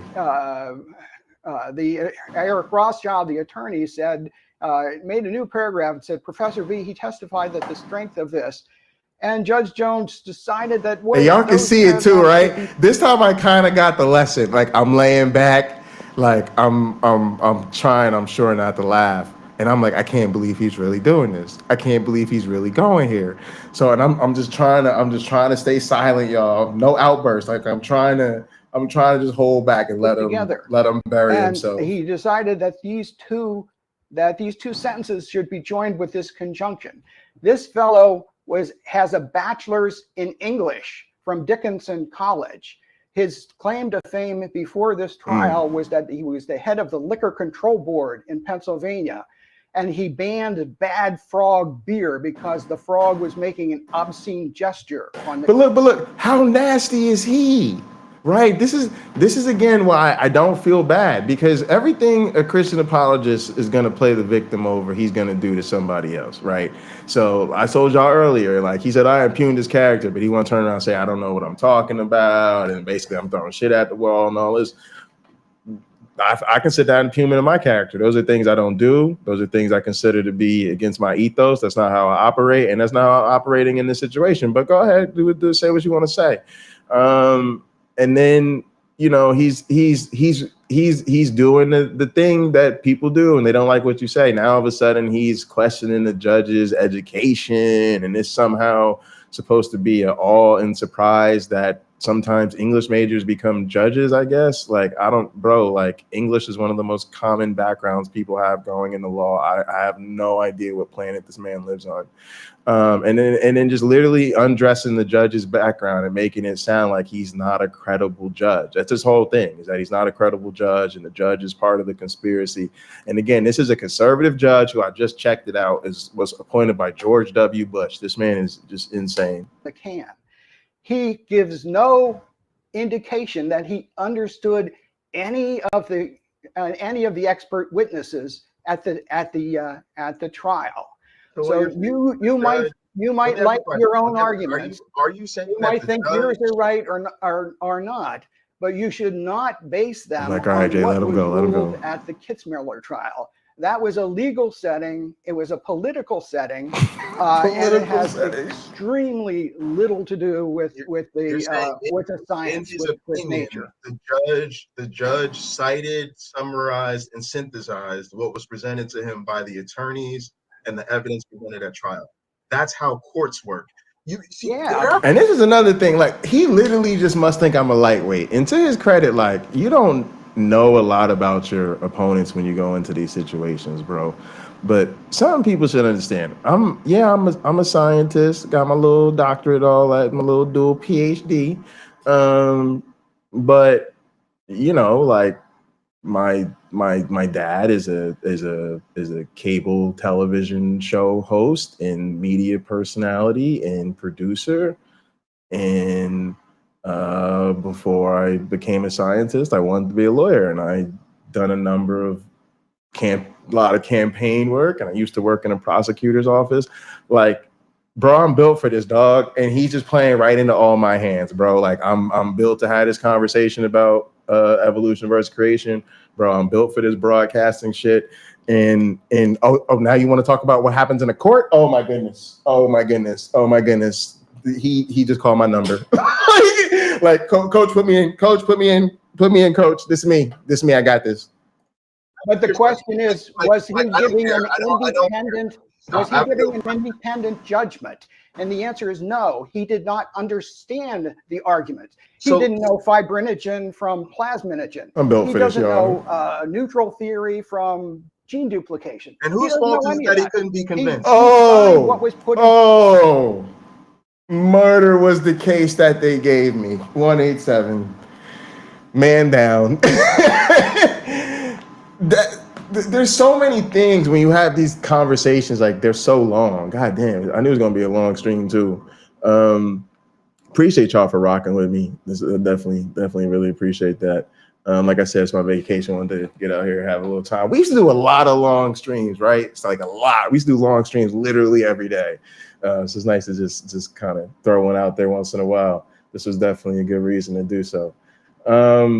So this is just so interesting though, because that's one of, like, you know, there's this little moments that like you enjoy, like the little shit you say for yourself, that, and I like that. That's me. That's how I roll. Like, I judge this based on, like, when I watch it back, like, how do I feel about my reaction? And I hear what y'all say, what other people say, you know, I take all that in, but at the end of the day, I want to see how I feel myself. And that's the one I love, because he's complaining about the judge. He's complaining about the decision. And then I'm like, whose job was it to convince him otherwise? Like, this is what I mean by you being the best player on the other team. You were the person they chose. They picked you, Michael Behe. They were like, we need to defend intelligent design in court, and ding, ding, ding, you're the guy. And the judge's job, the judge is sitting there literally trying to just get you to explain intelligent design to him. Just show him how it's scientific. Show him some real research. Explain it in a way that makes sense. Like, y'all couldn't do none of that. And not just in general intelligent design, you in particular. Was really funny, y'all. And I try to mention this, but again, it just goes by so fast, is for those that want a little bit of extra Kitzmiller versus Dover history, because it is considered a pretty pivotal case. Actually, people read like the transcript a lot, because that's considered, oh, I want to see what happened. I'll read different people's testimony or whatever. Behe's is a common one. Actually read the judge's decision. Why? Because that's where I got that idea. He was the best player on the other team. That's where that came from. Because when you read the judge's opinion, the judge cites Behe extensively. He's like, according to Behe's testimony, according to Behe's testimony. And then he'll like bring up like what the other side is saying. And then he'll be like, yeah, but even according to Behe's testimony. And he just keeps mentioning how like Behe just can't give him anything to work with. And so it's really funny. And so that's where this other line comes from too. Like, whose job was it to convince him otherwise? Like, bro, it was your job. This was your fucking chance in court, in front of a judge, to convince him that you had your shit together and that intelligent design is science. And you couldn't do it. You shit the bed. You absolutely could not do it. in front of him, because he knew. So how did I put that shit? Here we go. Neutral theory from gene duplication. And whose fault is that he couldn't be convinced? Yes, he says he couldn't. He couldn't. He says he couldn't tell neutral evolution from gene duplication. I said, and whose fault is it that he couldn't be convinced? Was put in front of him, because he knew which side the bread was buttered on. After this, he got his face on Time magazine. The conservative as one of George the 100 W. best thinkers of The the George, year. no, sorry, George Herbert Walker Bush. Yeah, I messed it appointed up. For some judge reason, I thought it was his father, but no, it was W. Knew what side his bread was buttered Crazy. on. This is just a crazy. So I A have a serious known question for you, conservative Michael. judge. How does this work as a Christian? Because I honestly just what I really don't understand is like, how do you keep doing this? Like, does anybody ever told you seriously that what you're doing is hurtful to the faith? That what you're doing is you're creating this great expectation that there's all this science behind people's faith ideas, and then when they really get into it, they really have to come to a university and deal with somebody like me. They're really gonna get into about. They learn that you're full of it. So how is people not told you that you're hurting the faith, that what you're doing is harming Christianity?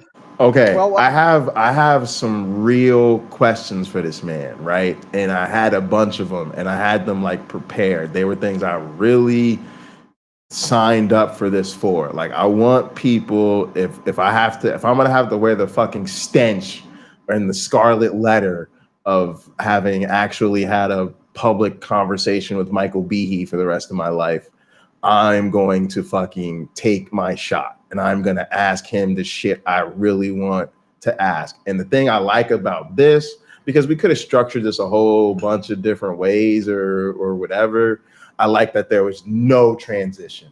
I like that I just had him kind of on the ropes in this conversation. I kind of got him, doing his little desperate little dance, and then totally unannounced, I just start hitting him with my real questions. And yeah, he was given no time to prepare. While you were away for a minute from the screen, I was talking with Michael and saying that I'm a Roman Catholic, and I was Yes, and the Catholic Church disagrees with you. No, they don't. I was taught about All right, okay, here. Darwin's Let me theory finish in this. parochial school, and I never had a problem with Darwin's theory. As a matter of fact, I thought it was true because that's what I was taught by my teachers. It wasn't until I read a skeptical book later on and looked for evidence in scientific journals And that you said what that I was had Michael thought, Denton's book. that Michael what I had Denton is a thought, what I was creationist. told had occurred by Darwin's theory was completely unsupported, that there were just so stories. There are lots of just so stories, but there is no rigorous demonstration that Darwin's mechanism can do anything similar There to have what is been. claimed. All right, totally not true. But what was so interesting here is he goes back to, and I didn't catch him with this at the time, but he goes back to, first off, I did bring this up earlier. Remember when I said, I talked about when I stepped away, how Michael Beverly talked about coming up kind of as a young earth creationist and how that was different than what the Catholics believe. And I said, I know that too. I went to Catholic school, but I have fundamentals in my family, so I get both. This is where I said he's going to act like somehow I don't understand this. So he brings up that he's Roman Catholic, and where he's going with that is, I'm not some young. That's literally what he's trying to do. He's really trying to throw young earth creationists under the bus. He's really trying to say, I'm not some young earth creationist. I'm a Roman Catholic.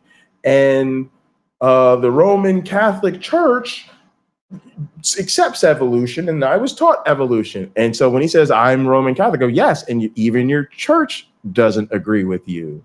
And he says, no, I'm wrong, but then goes on to explain to me that he learned evolution in parochial school, and because he's Catholic, he accepted it. I was like, which is exactly why I said you're wrong, right? But he's trying to present it as, I'm wrong because I'm assuming that because he's a creationist, which is again like kind of interesting.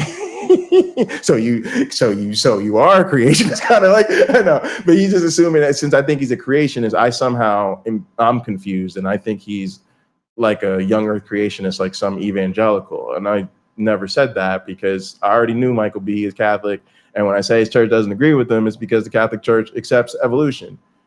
So I'm not wrong. I don't, it's like, just ridiculous. Your current crusade is to tear down experimental evolution for exactly that reason. You know, experimental evolution is the field, that's my field, that demonstrates all this stuff. And now you've made it an entire mission to Thanks, be Jake. right. I You want to appreciate debunk that. experiment because, again, you just won't let it go. When will you accept that you're wrong? And the other question is, have you read appreciate you, Kyle. Have you read Darwin Devolves? Have you read that? Michael, let me explain this as calmly as I can. You're a fraud, and I'm a busy man. I'm a busy Good man. explanation. Oh my God. We need merch. Somebody put that on a t-shirt. It's my fault. We need merch. That's got to go on a t-shirt. That's the punch. That's a KO punch right there. You're a fraud and I'm a busy man. That's what, look, y'all, but look, you got to take them moments. Like, you know, again, it's an adversarial contest, and it's also show business. You know, you gotta be able to say, I looked that man in his face and said, you're a fraud and I'm a busy man. Look, bruh, you kept asking me about your damn books. you know, if you had a coach, or if you had a little coach in your corner, they'd have been like, I told you, stop asking that man about your books. The first time he reacted about your books, I told you, stop. Don't keep asking that man about your books. You keep bringing up your books, he's gonna burn you. Well, look what you did. Then got yourself knocked out again. Yeah, no, you're a fraud, and I'm a busy man. Seems that most of my chapter 7 was devoted to experimental evolution, mostly of Richard Lenski. Write a book. Richard Lenski. Yes. Do you think Richard Lenski would recommend your book? What? Do you think Richard Lenski would recommend your book? Well, he reviewed the book in Science. No, what did he say about it? He did not like it, but he did not answer. No, okay. Michael, intelligent design is not science. Yeah, Jay, let me jump in here. I think what Jay's trying to say, and this happened to me. And again, reputed time, he's talking about arguably like the most well-known and successful experimental evolutionary biologist, and somebody who's just oh my goodness, all the awards, all the things, you know, AAAS fellow, all that stuff. You're just and bringing up that they read your book, like you're asking for it. You're bringing up that he read your book. Well, what did he say about it? Yeah, well, he thought it was a bunch of bullshit. He just self-inflicted wounds, y'all. Michael, so maybe you could, because you're a Catholic, your position's a little bit different. I was raised on the Ken Ham evolution, young earth creationism, and in part of my deconstruction and eventually becoming an atheist, those things that happened to me because I felt I was lied to, I was tricked, I was told things that were clearly unscientific and clearly wrong. Now, obviously, I'm not saying you're doing that because Catholicism has a different position than fundamentalist evangelical Christianity that I grew up in. Like I wrote my high school evolutionary report on why evolution was a lie from Satan, and I quoted guys like Dwayne Gish. So that was my upbringing as a child. So what Jay is saying is that, are you afraid that your position now that does come across as very anti-scientific will eventually come back to bite you in the butt in terms of a Catholic? Because when people see that the things they really believe get washed out from under them, like believing in a literal Noah's Ark, which I used to believe, that demonstrably hurts the faith. So I think what Jay's saying is, do you see a problem there? And I would add on to that, can you at least steel man where Jay's coming from? Do you understand? Like Jay's got 2 PhDs and he's very, very smart. So you may disagree with him, but he's not a dummy. Like, all right. I just want to say something about Michael's moderation. I'm obviously biased because I like Michael, but I just think I think he did a good job, and I think this is one of those examples of what we complain about. If we're going to complain about moderators and shitty moderators, when somebody does what we think a moderator should do, we should point it out, right? And a lot of times we'll be really pissed because when someone on our side especially does ask a sharp question, it never gets answered. And what Michael did here was he's actually trying to reiterate the question and get Michael Behe to answer the question that was asked. And he does it by even relating it and trying to make it neutral, right? He's trying to say, hey, you know, okay, he asked you this question, but look, even from where I sit, you know, I told you earlier, I did this thing and I had this expectation thing, and he's trying to say, hey, I can relate. Okay, like, you know, take this question seriously. I really, you know, it's worth, we really want to hear you answer this. It's worth hearing your response to this. And I think that was really good. I also want to say that maybe the sign of a good moderator is that no one likes your moderation. Because I noticed that the people that were on Behe's side, and I think it was mostly Otangelo and Otangelo's sock accounts, but like that was one of the things Otangelo was trying to do, was like make Michael feel like he wasn't being a good moderator because he like didn't keep me on a leash or keep me under control or something like that. And you know, it's clearly motivated reasoning in, you know, from Otangelo. And you know, I felt like Michael was more than fair to Michael Behe, just throughout, not even the debate, but just throughout the whole process. And generally, when I watch Michael, I feel like he's really charitable to Christians and to the other side. If anything, I think he's like too nice to them sometimes. But then I think about the goal and the mission of his channel, and it totally makes sense. But that's what I mean about, like, if you're a good moderator, probably you're not going to make either side happy. But I think, you know, in these like critical moments, he really showed some activity. Yes, like that means, you know, when we were having our heated back and forth, he tried to get me to, you know, pipe down a little bit so Michael Behe could finish his thinking. I totally, you know, see why he thinks that was the way to go in that moment. It's, you know, just he was just trying to facilitate the conversation. And here he's trying to, you know, hold them accountable, get them to really answer the question. You know, Michael takes this shit seriously. And I hear what he's saying. I mean, there are been a lot of Christians hurt by the fact they believed in people pontificating anti-science, and they realize later that no, it's not easy, true. Michael. It's not easy. Well, I was not raised as you were raised. I come at this from a completely different perspective, and maybe it would behoove you folks to see that people can come at it from thinking that evolution was true and then discovering that, in fact, they were not given the truth either, or they were led to believe something that was not supported by the evidence. I have looked at. You do that through science. He asked me a question. Okay, that did trigger me, and yeah. And to be fair, like, I think what he said there was actually really clear and actually quite direct. It triggered the fuck out of me. Yes, it did. But he is like, and that was that whole Catholic thing that he did with Michael, is he is trying to be really clear that people can start from accepting evolution, you know, going along with the script that it's true, and then, you know, come to believe. Oh, this brings me to the other thing I wanted to mention that I didn't like about his previous response. I noticed that when he tried to go back to his narrative, when he tried to go back to his Pauline narrative, he said, I did accept it was true. He goes, and then I read that Denton book. He talked about the book. And then he says, and then I went looking for papers in the scientific literature.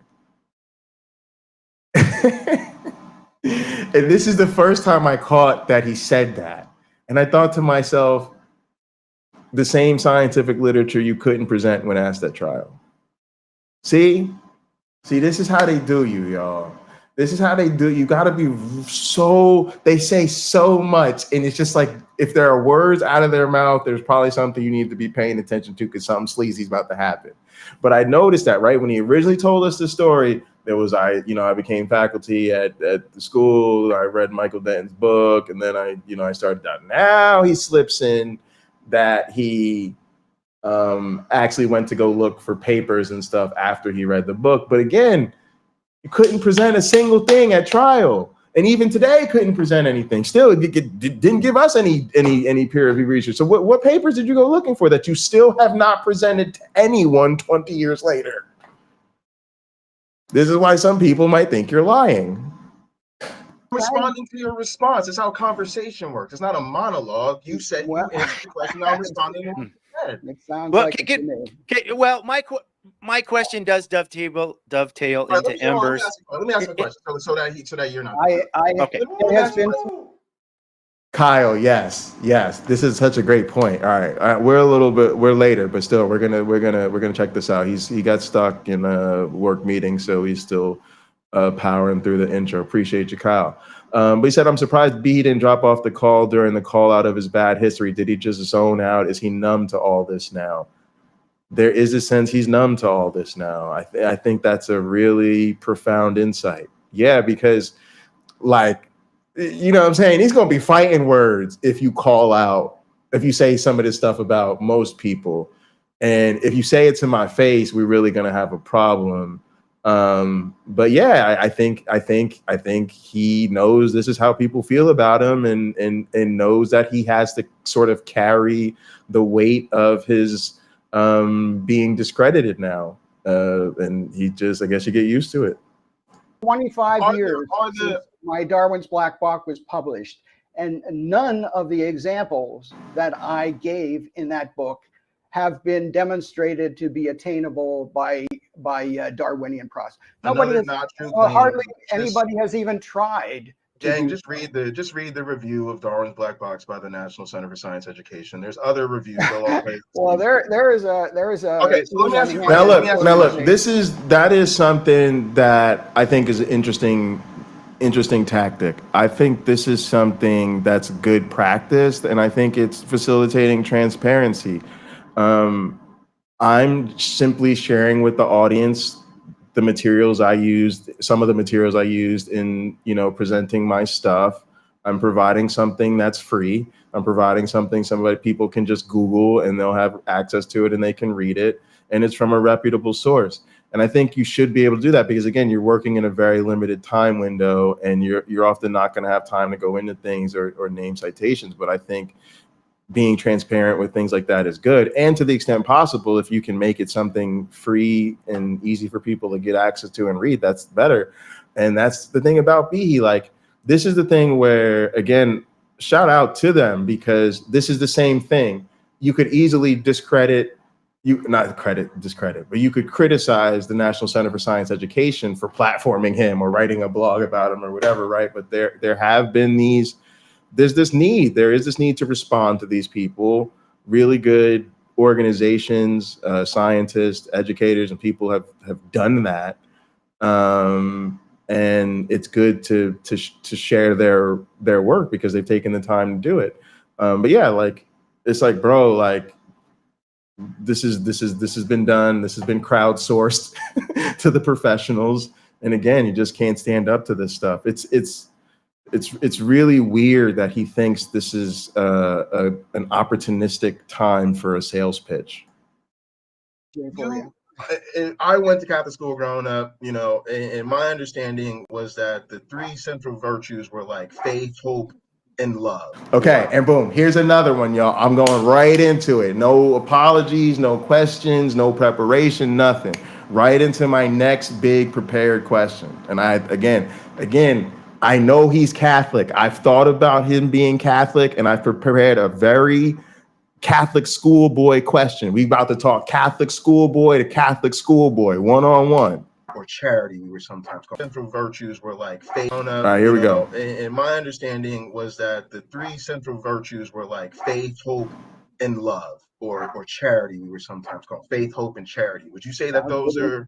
Sounds good to me. Of course, I got it. I know they are. So, how is it then an example of Catholic virtue to literally be assuming the judge was against us? It was a political conspiracy. The entire field of evolution is out to get me. All the biologists are out to get me. Like, how does you spouting these wild conspiracy theories? How is that being charitable? Gangland style execution, y'all. And I love how he leaned back in his chair. Boy, that question made him uncomfortable. And he had to play it off like a ding. But this is another thing that they don't get put to the fire about. how is you being a motherfucking conspiracy theorist charitable? Because and this hurts because I'm trying to undercut his personal narrative.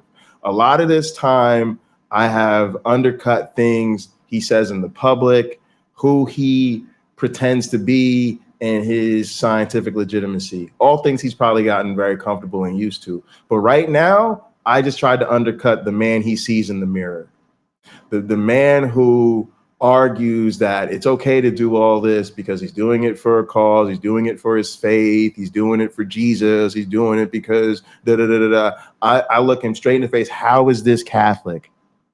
How are you being charitable right now? Explain to me how this is how a Catholic should behave. Oh, wasn't ready for it. Wasn't ready for it. It's not a conspiracy theory, Jay. If you look back in the history of science, there have been many times when the entire scientific community had a particular idea which was later shown to be incorrect. How was it shown to be incorrect? Well, one example was the existence of something called the ether. You may have read about. See, notice I didn't ask for an In example. the 1800s, it was thought that the space was filled with ether, which was the medium for light to travel. As a matter of fact, what's his name? A leading physicist of his time, Maxwell, wrote a famous article in an Encyclopedia Britannica called The Ether, in which he wrote down the density of the ether to 3 significant figures. He was the greatest physicist of his time. He wrote it down. He wrote of it as the largest physical substance of which we have certain knowledge, and it didn't exist. Okay. It was required. Now, notice how this is a natural theory he's talking about. And of course, it was refuted by better natural explanations. But not only that, notice how he just confessed that this guy produced what? An actual theory where he actually wrote down the numerical values of meaningful quantities in his, the very same thing, again, you admitted under oath you cannot do. The very same thing you had under, bro, can you give us a timeline? Nope. Can you tell us who the designer is? Nope. Can you give us a formula, a calculation, a prediction, something? Nope. So again, even according to this example, his stuff doesn't hold up. And so again, it's very crazy that he thinks this is a good way out of this, that he thinks that pointing out the fact that we've had naturalistic theories that have been overturned by better natural understanding of the natural world. How is this a W for you? It's not. By the theories of the time. In the same way, lots of folks are convinced of exactly what you're convinced of because it's required by the theories of the time. But just as the existence of the ether was shown to be incorrect What an asshole. by later experiments, I argue in my books that many experiments show that random mutation and natural selection, while can do some stuff, cannot build coherent. First of all, the reason, and I want to be clear about this, the reason I said what an asshole is because it's insulting to insist that those of us that accept evolution only do so because it's the theories of the time. We're mandated to by the scientific, hegemony or whatever the fuck, and we're just sheep and we're just going along. And it's really funny too, because evolution's a theory that I know as former. See, I could read the room too, because just this is community and a lot of people are like me. But I know for a lot of y'all that are former believers, evolution was probably something that was pretty hard to accept for some of you.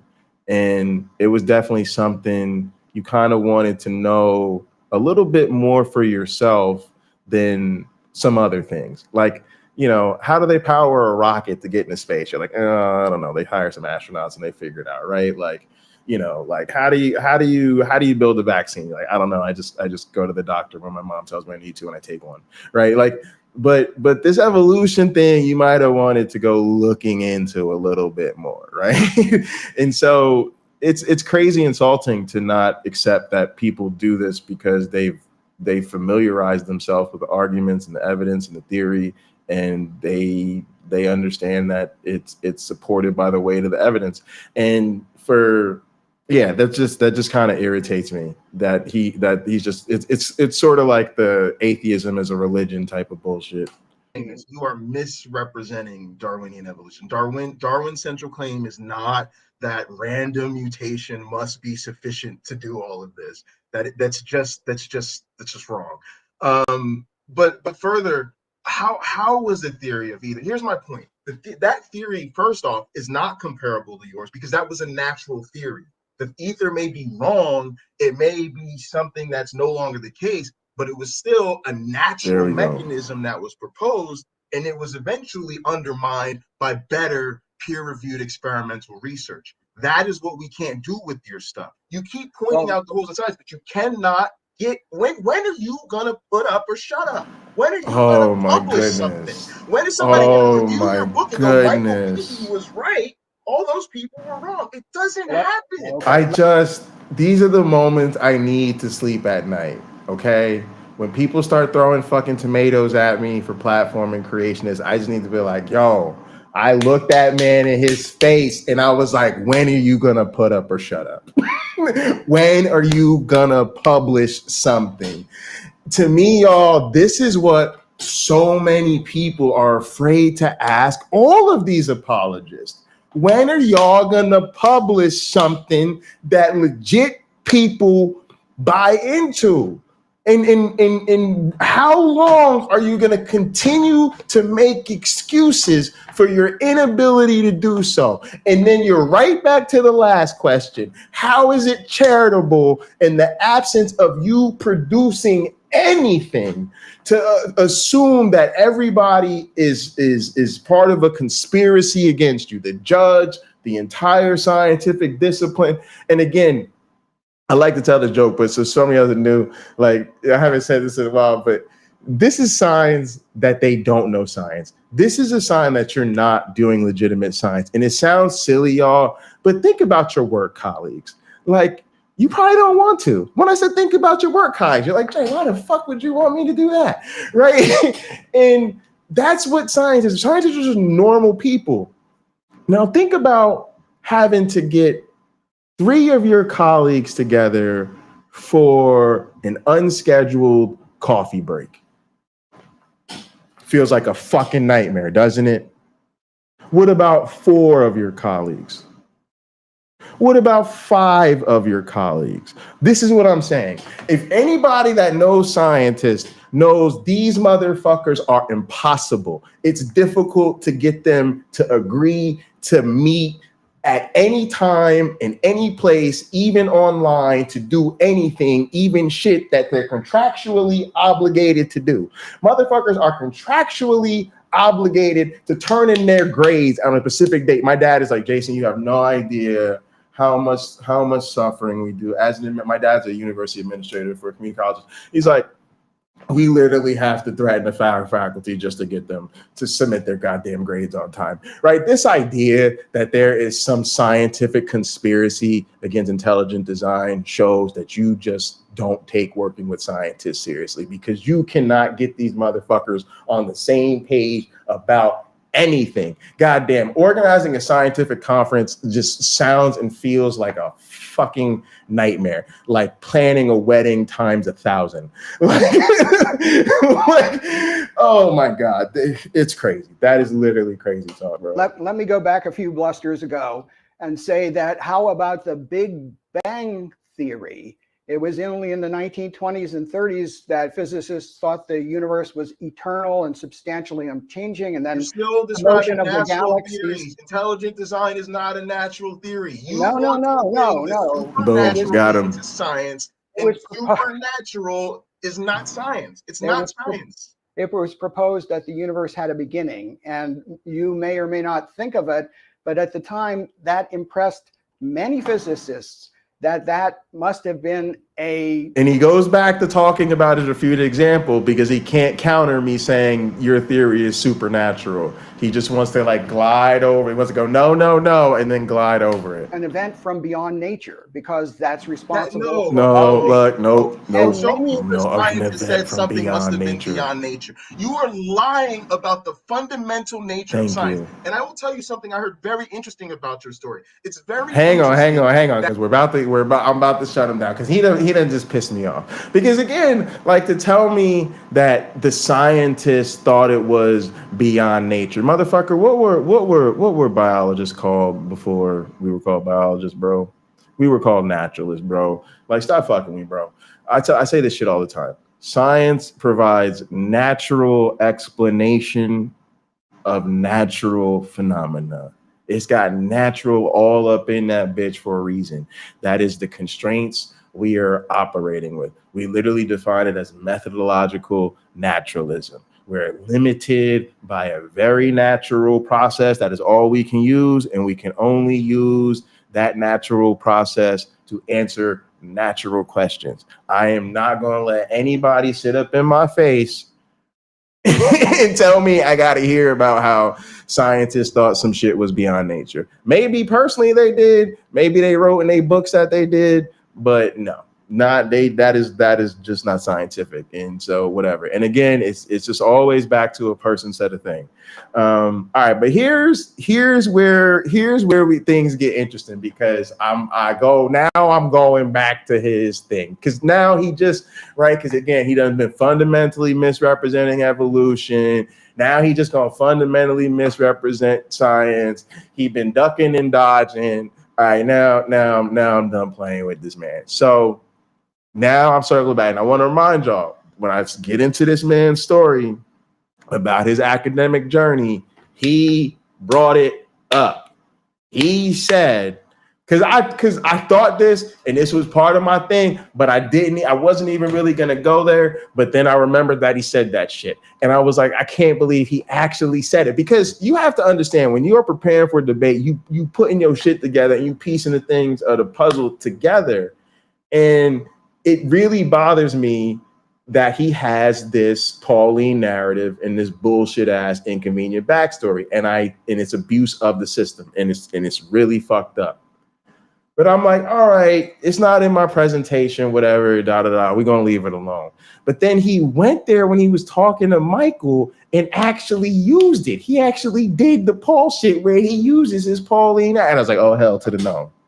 Hell to the no, no. Science. And I will tell you something I heard very interesting about your story. It's very interesting that he became this way after he became an associate professor at Lehigh University. I'm going to read between the lines for you, y'all. Let me tell you about the tenure ranking system. It goes assistant. Hey, I'm not going to stand here and have... Can I finish my point? Can I say what I'm trying to say? He don't want to let me get this out. He don't want this smoke. Okay, Michael. He's I'm done. Bye, Felicia. He's not arguing against my argument. I'm not here to argue with the trying to assassinate my character. This has nothing to do with evolution. Again, how is it assassinate? See, when he uses it, this is debate, bro. Like, if you don't want something to be talked about or you don't want it to be used, you don't bring it up. First off, it would have been fair game if I brought it up because this is legitimately your fucking story, but I left your ass alone. But you used it as a motivating story to like establish your character as something that was supposed to make people be like, oh, Michael Beverly has so much integrity. He just became an associate professor at Lehigh University, and then he read this really great creationist book, and then he went to the library, and he looked for all the best literature, and he found all the best research, and then he read it all, and he put together intelligent design, and he just was amazing. And it's like, no, bro, you brought it up, so let's talk about that backstory a little bit. You went there, let's go there. Jay, let's get back to the. It is relevant that he chose this line of reasoning after he got tenure. You can't stop from slandering me. Yeah, and see, this is now I will admit, this is putting Michael Beverly in a difficult spot, especially because, we're not used to people, kind of getting personal in this kind of way with each other. But I would argue it's important, and I think Michael understands where I'm coming from, which is like, if to me he's got I mentioned this before, but to me he's got the J. Warner Wallace thing going, right? Where he's dining out on this particular backstory, and when you deconstruct it, it turns out that backstory is bullshit, right? And at least in this case, again, he brought it up, and again, it's super unscientific. Like, how am I supposed to believe it when you're literally saying, "Oh, I became an associate professor, I read a creationist book, and then I realized evolution isn't true"? Come on. That is bullshit. And notice how, again, he can't cite any of that academic evidence that supposedly led him to this conclusion. And so if you're going to use that to establish your credibility, and it turns out it's sitting on some bullshit, I think that's relevant. Jay, all right, hold on, Jay. All right, hold on, Jay. Mike's making a fair point. He's not making a fair point. Oh, and then he does the thing. He does the guilt. He does get your dog on a leash. He probably wanted to use some other choice words, but decided, he shouldn't. But get your dog back on the leash, because if you're gonna let him insult me, I'm gonna leave. And I was like, bye, Felicia. Like, I'm at that point. I'm just like, you can get up out of here if you want to leave. Because now I'm like, I got you. You're done. I've exposed you. I don't really need. I know that sounds crazy, but I'm like, I don't really need him here anymore. And it's not that I'm trying to like blow it up. I wouldn't normally do that, but I do also feel like, bro, we're having a debate. This came up. You might not like it, but deal with it. You're playing this little, oh, if you don't get him under control, I'm leaving. And I just think that that's like a power play. And I totally understand Michael, trying to keep it together and trying to keep your panel together to finish the conversation. But I think it's a weak move that he does that. So I was just like, whatever. No. Okay, but let's not talk. I don't want to talk about tenure and all that stuff because it's off topic of the science. No. All right, and this is me. Like, and again, like I said, I understand where Michael's coming from, and I do understand people who think I shouldn't do this, especially because Michael kind of told me not to. I also think, though, again, combat, y'all. You do this, right? Every sport you can think of, right? People break the rules within the rules. Right, like wrestling, right? You got somebody in a chokehold, they grab the ropes, you have to break the chokehold because they're on the ropes, but you got 5 seconds. So what does the bad guy do? He keeps that fucking chokehold on for 4 seconds, right? Right?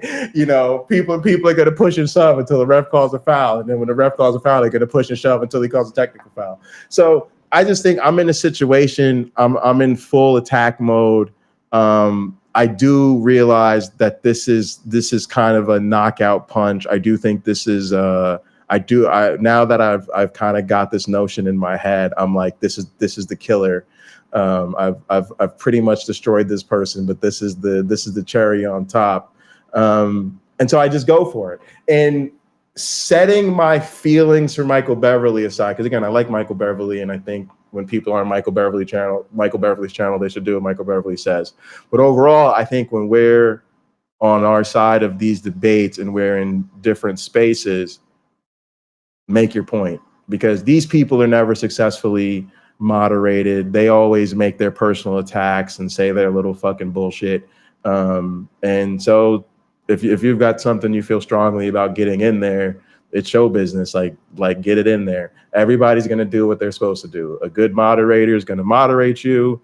If you go ahead and say what you want to say anyway, then you just said it. The other person will respond and let the chips fall where they may. But I do think Michael Beverly did like the right thing in terms of, for the most part, we try to keep personal attacks out of this. I also think I'm on this for a reason. I do think it's relevant.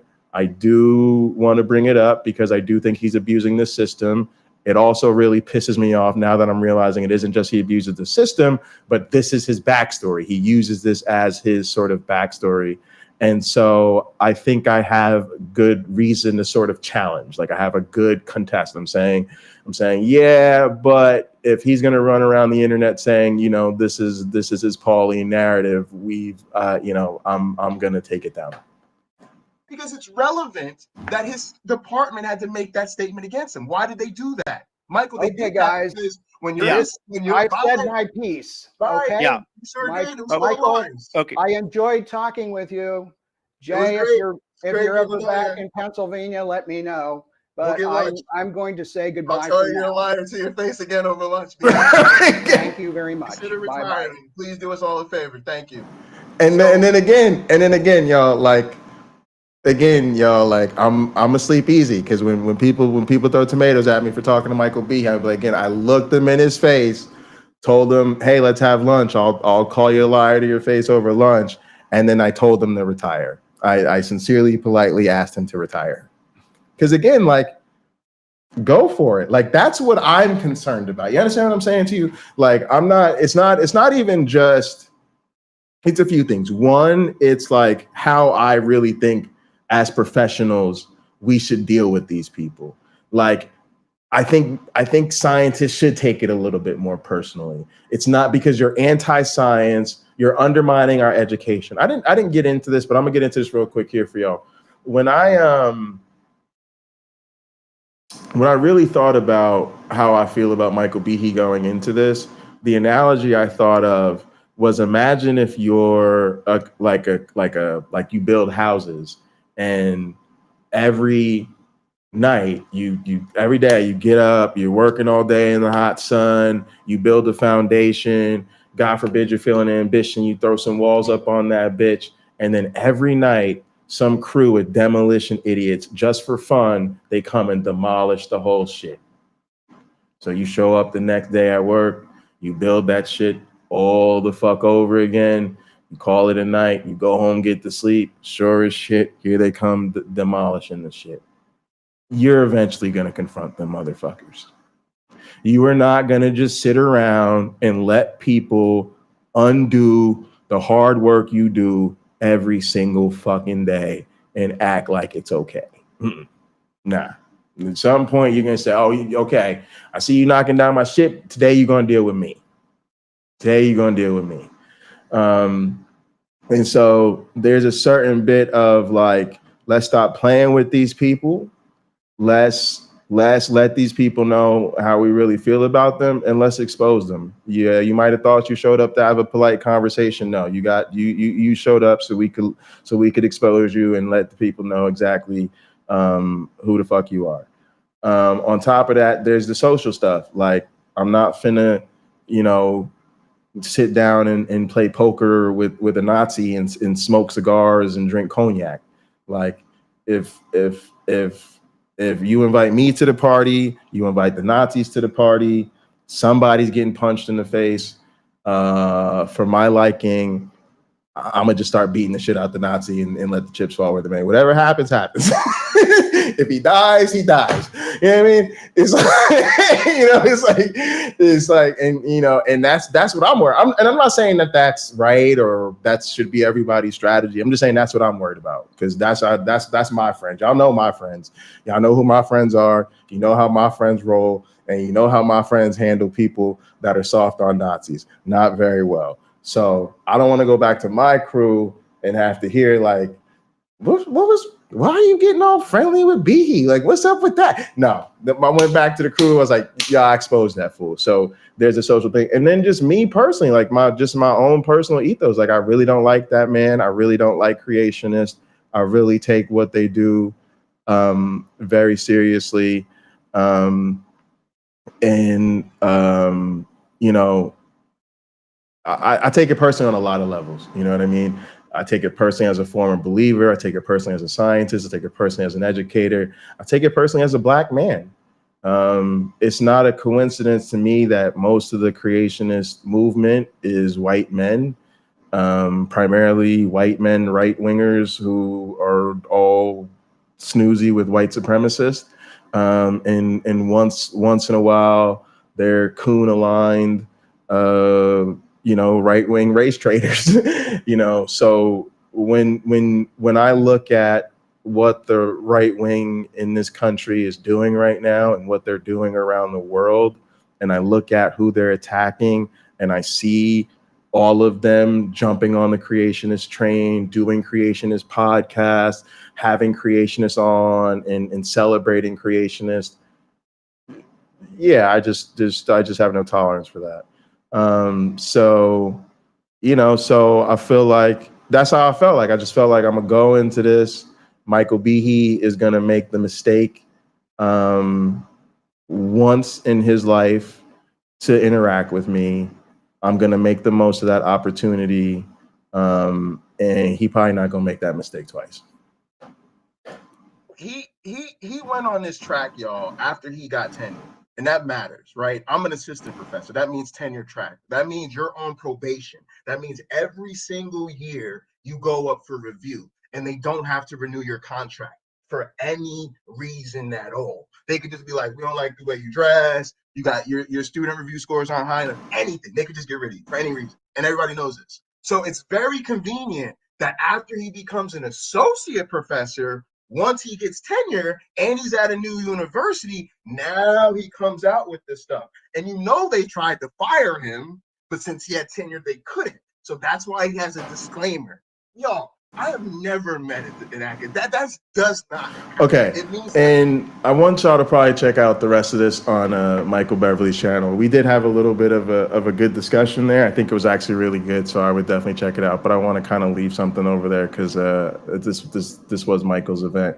But I want to make this point to y'all about this, and I want people to think about just general, you know, any of the scholars, you know, Kip Davis, Josh Bowen, like Bart Ehrman, Gustick Gibbon.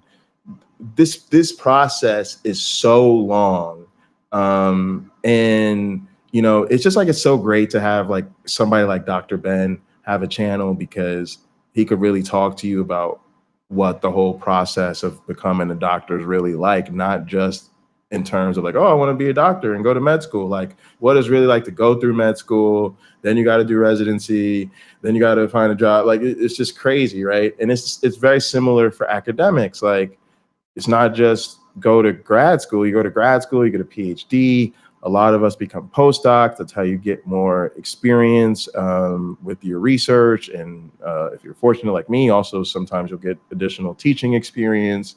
You might do 2 or 3 multi-year postdocs, but most of us do at least one. So I was a postdoc for 3 years.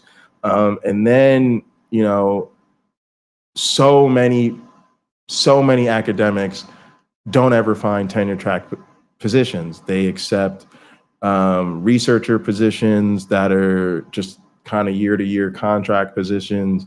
They accept year-to-year teaching positions. And then sometimes they're lucky enough and they get like multi-year positions. So a research contract that's 3 years, or a teaching contract that gets renewed every 3 years. It's very, very fortunate if you get a tenure track job at a legit university. Those jobs are just very hard to come by. They're very specific. And then the hiring process is crazy. Like the interview, you start with most like regular interviews. Like you do you meet with a couple people, you do that, you do like a remote interview, then you do a follow-up interview, then you fly to campus and you meet with every single faculty member in the department throughout the day. You give a teaching demonstration, you give a research demonstration, then you got to meet with the dean, then you got to meet with the provost. Like it's crazy. And then you get like my contract. I would show it to you, but I don't want to put like a legal document or some shit on screen. But like it very clearly states like, you know, all probationary faculty. And it makes very clear that like, yes, we're excited to offer you this tenure track position of assistant professor, but you are on probation and you are going to be reviewed every year. And matter of fact, you don't have a contract for tenure or a contract for life. You have a contract for 1 year. And if you're lucky and fortunate and all your reviews go well, then you'll get that contract renewed.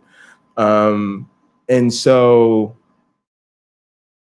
you know, it's again another very extended sort of probationary, almost like part of your training. You're now training as a faculty member, and you know, you've got to really cut it. You've got to get really good teaching reviews, but you've also got to publish enough research. You've got to give presentations. You've got to, you know, show that you've done sufficient work with graduate students and in running your lab. Like, there's a lot that goes into it. And you notice with creationists that you never see them be all creation-y pre-tenure, go through the tenure process on the merits of creation science or anything related to that, and then get tenure. It doesn't happen.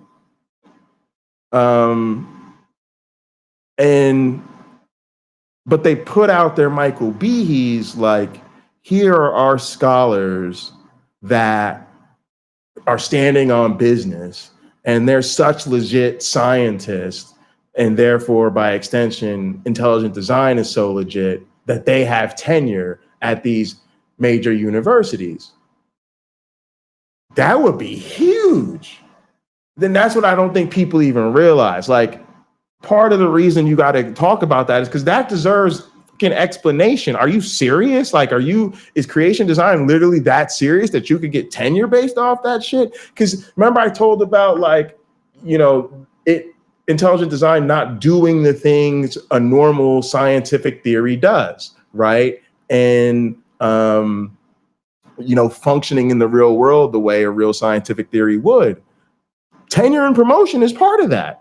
Right? Part of what is good science is something you can do that a university will be like, oh, is that your area of expertise? Is that your research topic that you're into? Yeah, we want to bring that in here because that's the type of thing that students are going to want to do. That's the type of thing that's going to produce good papers. That's the type of thing you can do really good well to be the basis of some like teaching and like, you know, offering additional classes based on your expertise because students are going to want to follow in your footsteps, right? And that is something that's going to be attractive to funding agencies. That's something the NSF is going to get behind. That's something NIH is going to get behind. And matter of fact, when I talked about all that huge interview process, that's what you're doing in that interview process. You're selling your research. You're not just selling your background. You're not just selling your credentials. You're not just saying, oh, I have a PhD in this field, fucking hire me because I'm cute. Like, you are saying, this is the research I do. This is my system. These are my questions. These are the methods I use to answer those questions. These are the type of results I'm getting. These are the type of, this is the type of places I'm trying to publish my research. This is the type of agencies that are going to be attracted to my research. You have to tell them all that. You have to tell them, yeah, my research is going to attract NSF funding. Why? Oh, because experimental evolution, da-da-da-da-da. Computational biology, da-da-da-da-da. Breakdown, I evolved mating systems. It's very difficult to study the evolution of mating systems because most sexually reproducing organisms take a really long time to reproduce, so they're not very good for evolution experiments. But in my computer, I can evolve mating systems rapidly. Boop. That's my hook. You got to give it to them, and it's got to be legit, right? And so it matters that you can't do that with intelligent design. You can't go to a job interview and be like, hi, I'm Michael Behe. Yeah, my theory is irreducible complexity. Yeah, it's been published nowhere. Yeah, it's never gotten any funding. Yeah, no grad student has ever wrote a master's thesis or dissertation based on it.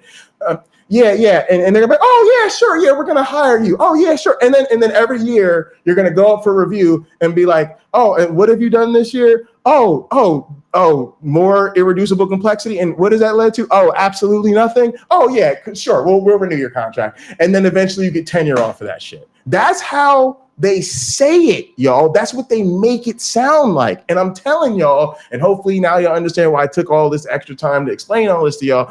That's not how it works. And so it matters that you didn't come out with this irreducible complexity, intelligent design nonsense till after you had tenure. Because if you had tried to do this before you got tenure, you would have never gotten tenure. And that's exactly who Michael Behe is. If you look into him, the reason he got in this position, again, his record speaks for itself. He was a legit biochemist. He did legit biochemistry research. He was fine. He published legit biochemistry work. That's what he got tenure and promotion based on. And then he decided to flip his top, come out and do all this other shit, and it's been all downhill since. So that's why it matters, because I'm telling you, like, he couldn't have got to this point based on these ideas, and it's a really important point for people to understand, because he would literally be a miracle child. He would be a genius Magnus if he somehow was the only scientist in the world who actually got tenure based off their intelligent design research. And so if he's going to go there, he's going to tell his backstory. I'm going to make people realize he's full of shit. Don't believe his backstory. But look, y'all, this was a 4-hour plus stream, man. We ain't done a long ass stream like this in a hot minute. But look, a few things came together. It was my birthday. I've been moving, so I haven't been streaming a lot. I've been doing a couple different events. So, you know, I've been poking my head out at different places around the internet, and we've been getting new subscribers and stuff. And then we hit 1,000, you know, during my birthday stream yesterday. And I just was like, man, I want to do something that feels like momentous, like worthy of the moment. I thought, oh man, I haven't talked about the debate with Michael Behe on Michael Beverly's channel, and I know that was something that people who saw it really enjoyed it. So I was like, all right, let's do that. That feels like a good little celebration stream. So appreciate all y'all for showing up, man. It's been crazy. It's been fun though. I really just had fun today, just kicking it with y'all and doing a long stream and just being able to hang out with the chat and you know, go through this with everybody and share my thoughts and see your comments and everything. So I really appreciate that. Look, y'all already know what the drill is. Like the video, subscribe to the channel. If you're watching later, definitely leave us a comment. Join the Discord. And as always, the after party is going to be in Gather. We're going to go there and hang out. I'm hoping to watch some Uncle Bobby streams. Please check out the Lil Chrissy channel. That's where Uncle Bobby's been streaming. I put a link in the description. Also, yesterday was Lena's birthday. Lena and I share a birthday. So there's a link down in the description that says support Lena. Definitely sending her a few bucks to help her celebrate her birthday would be much appreciated right now.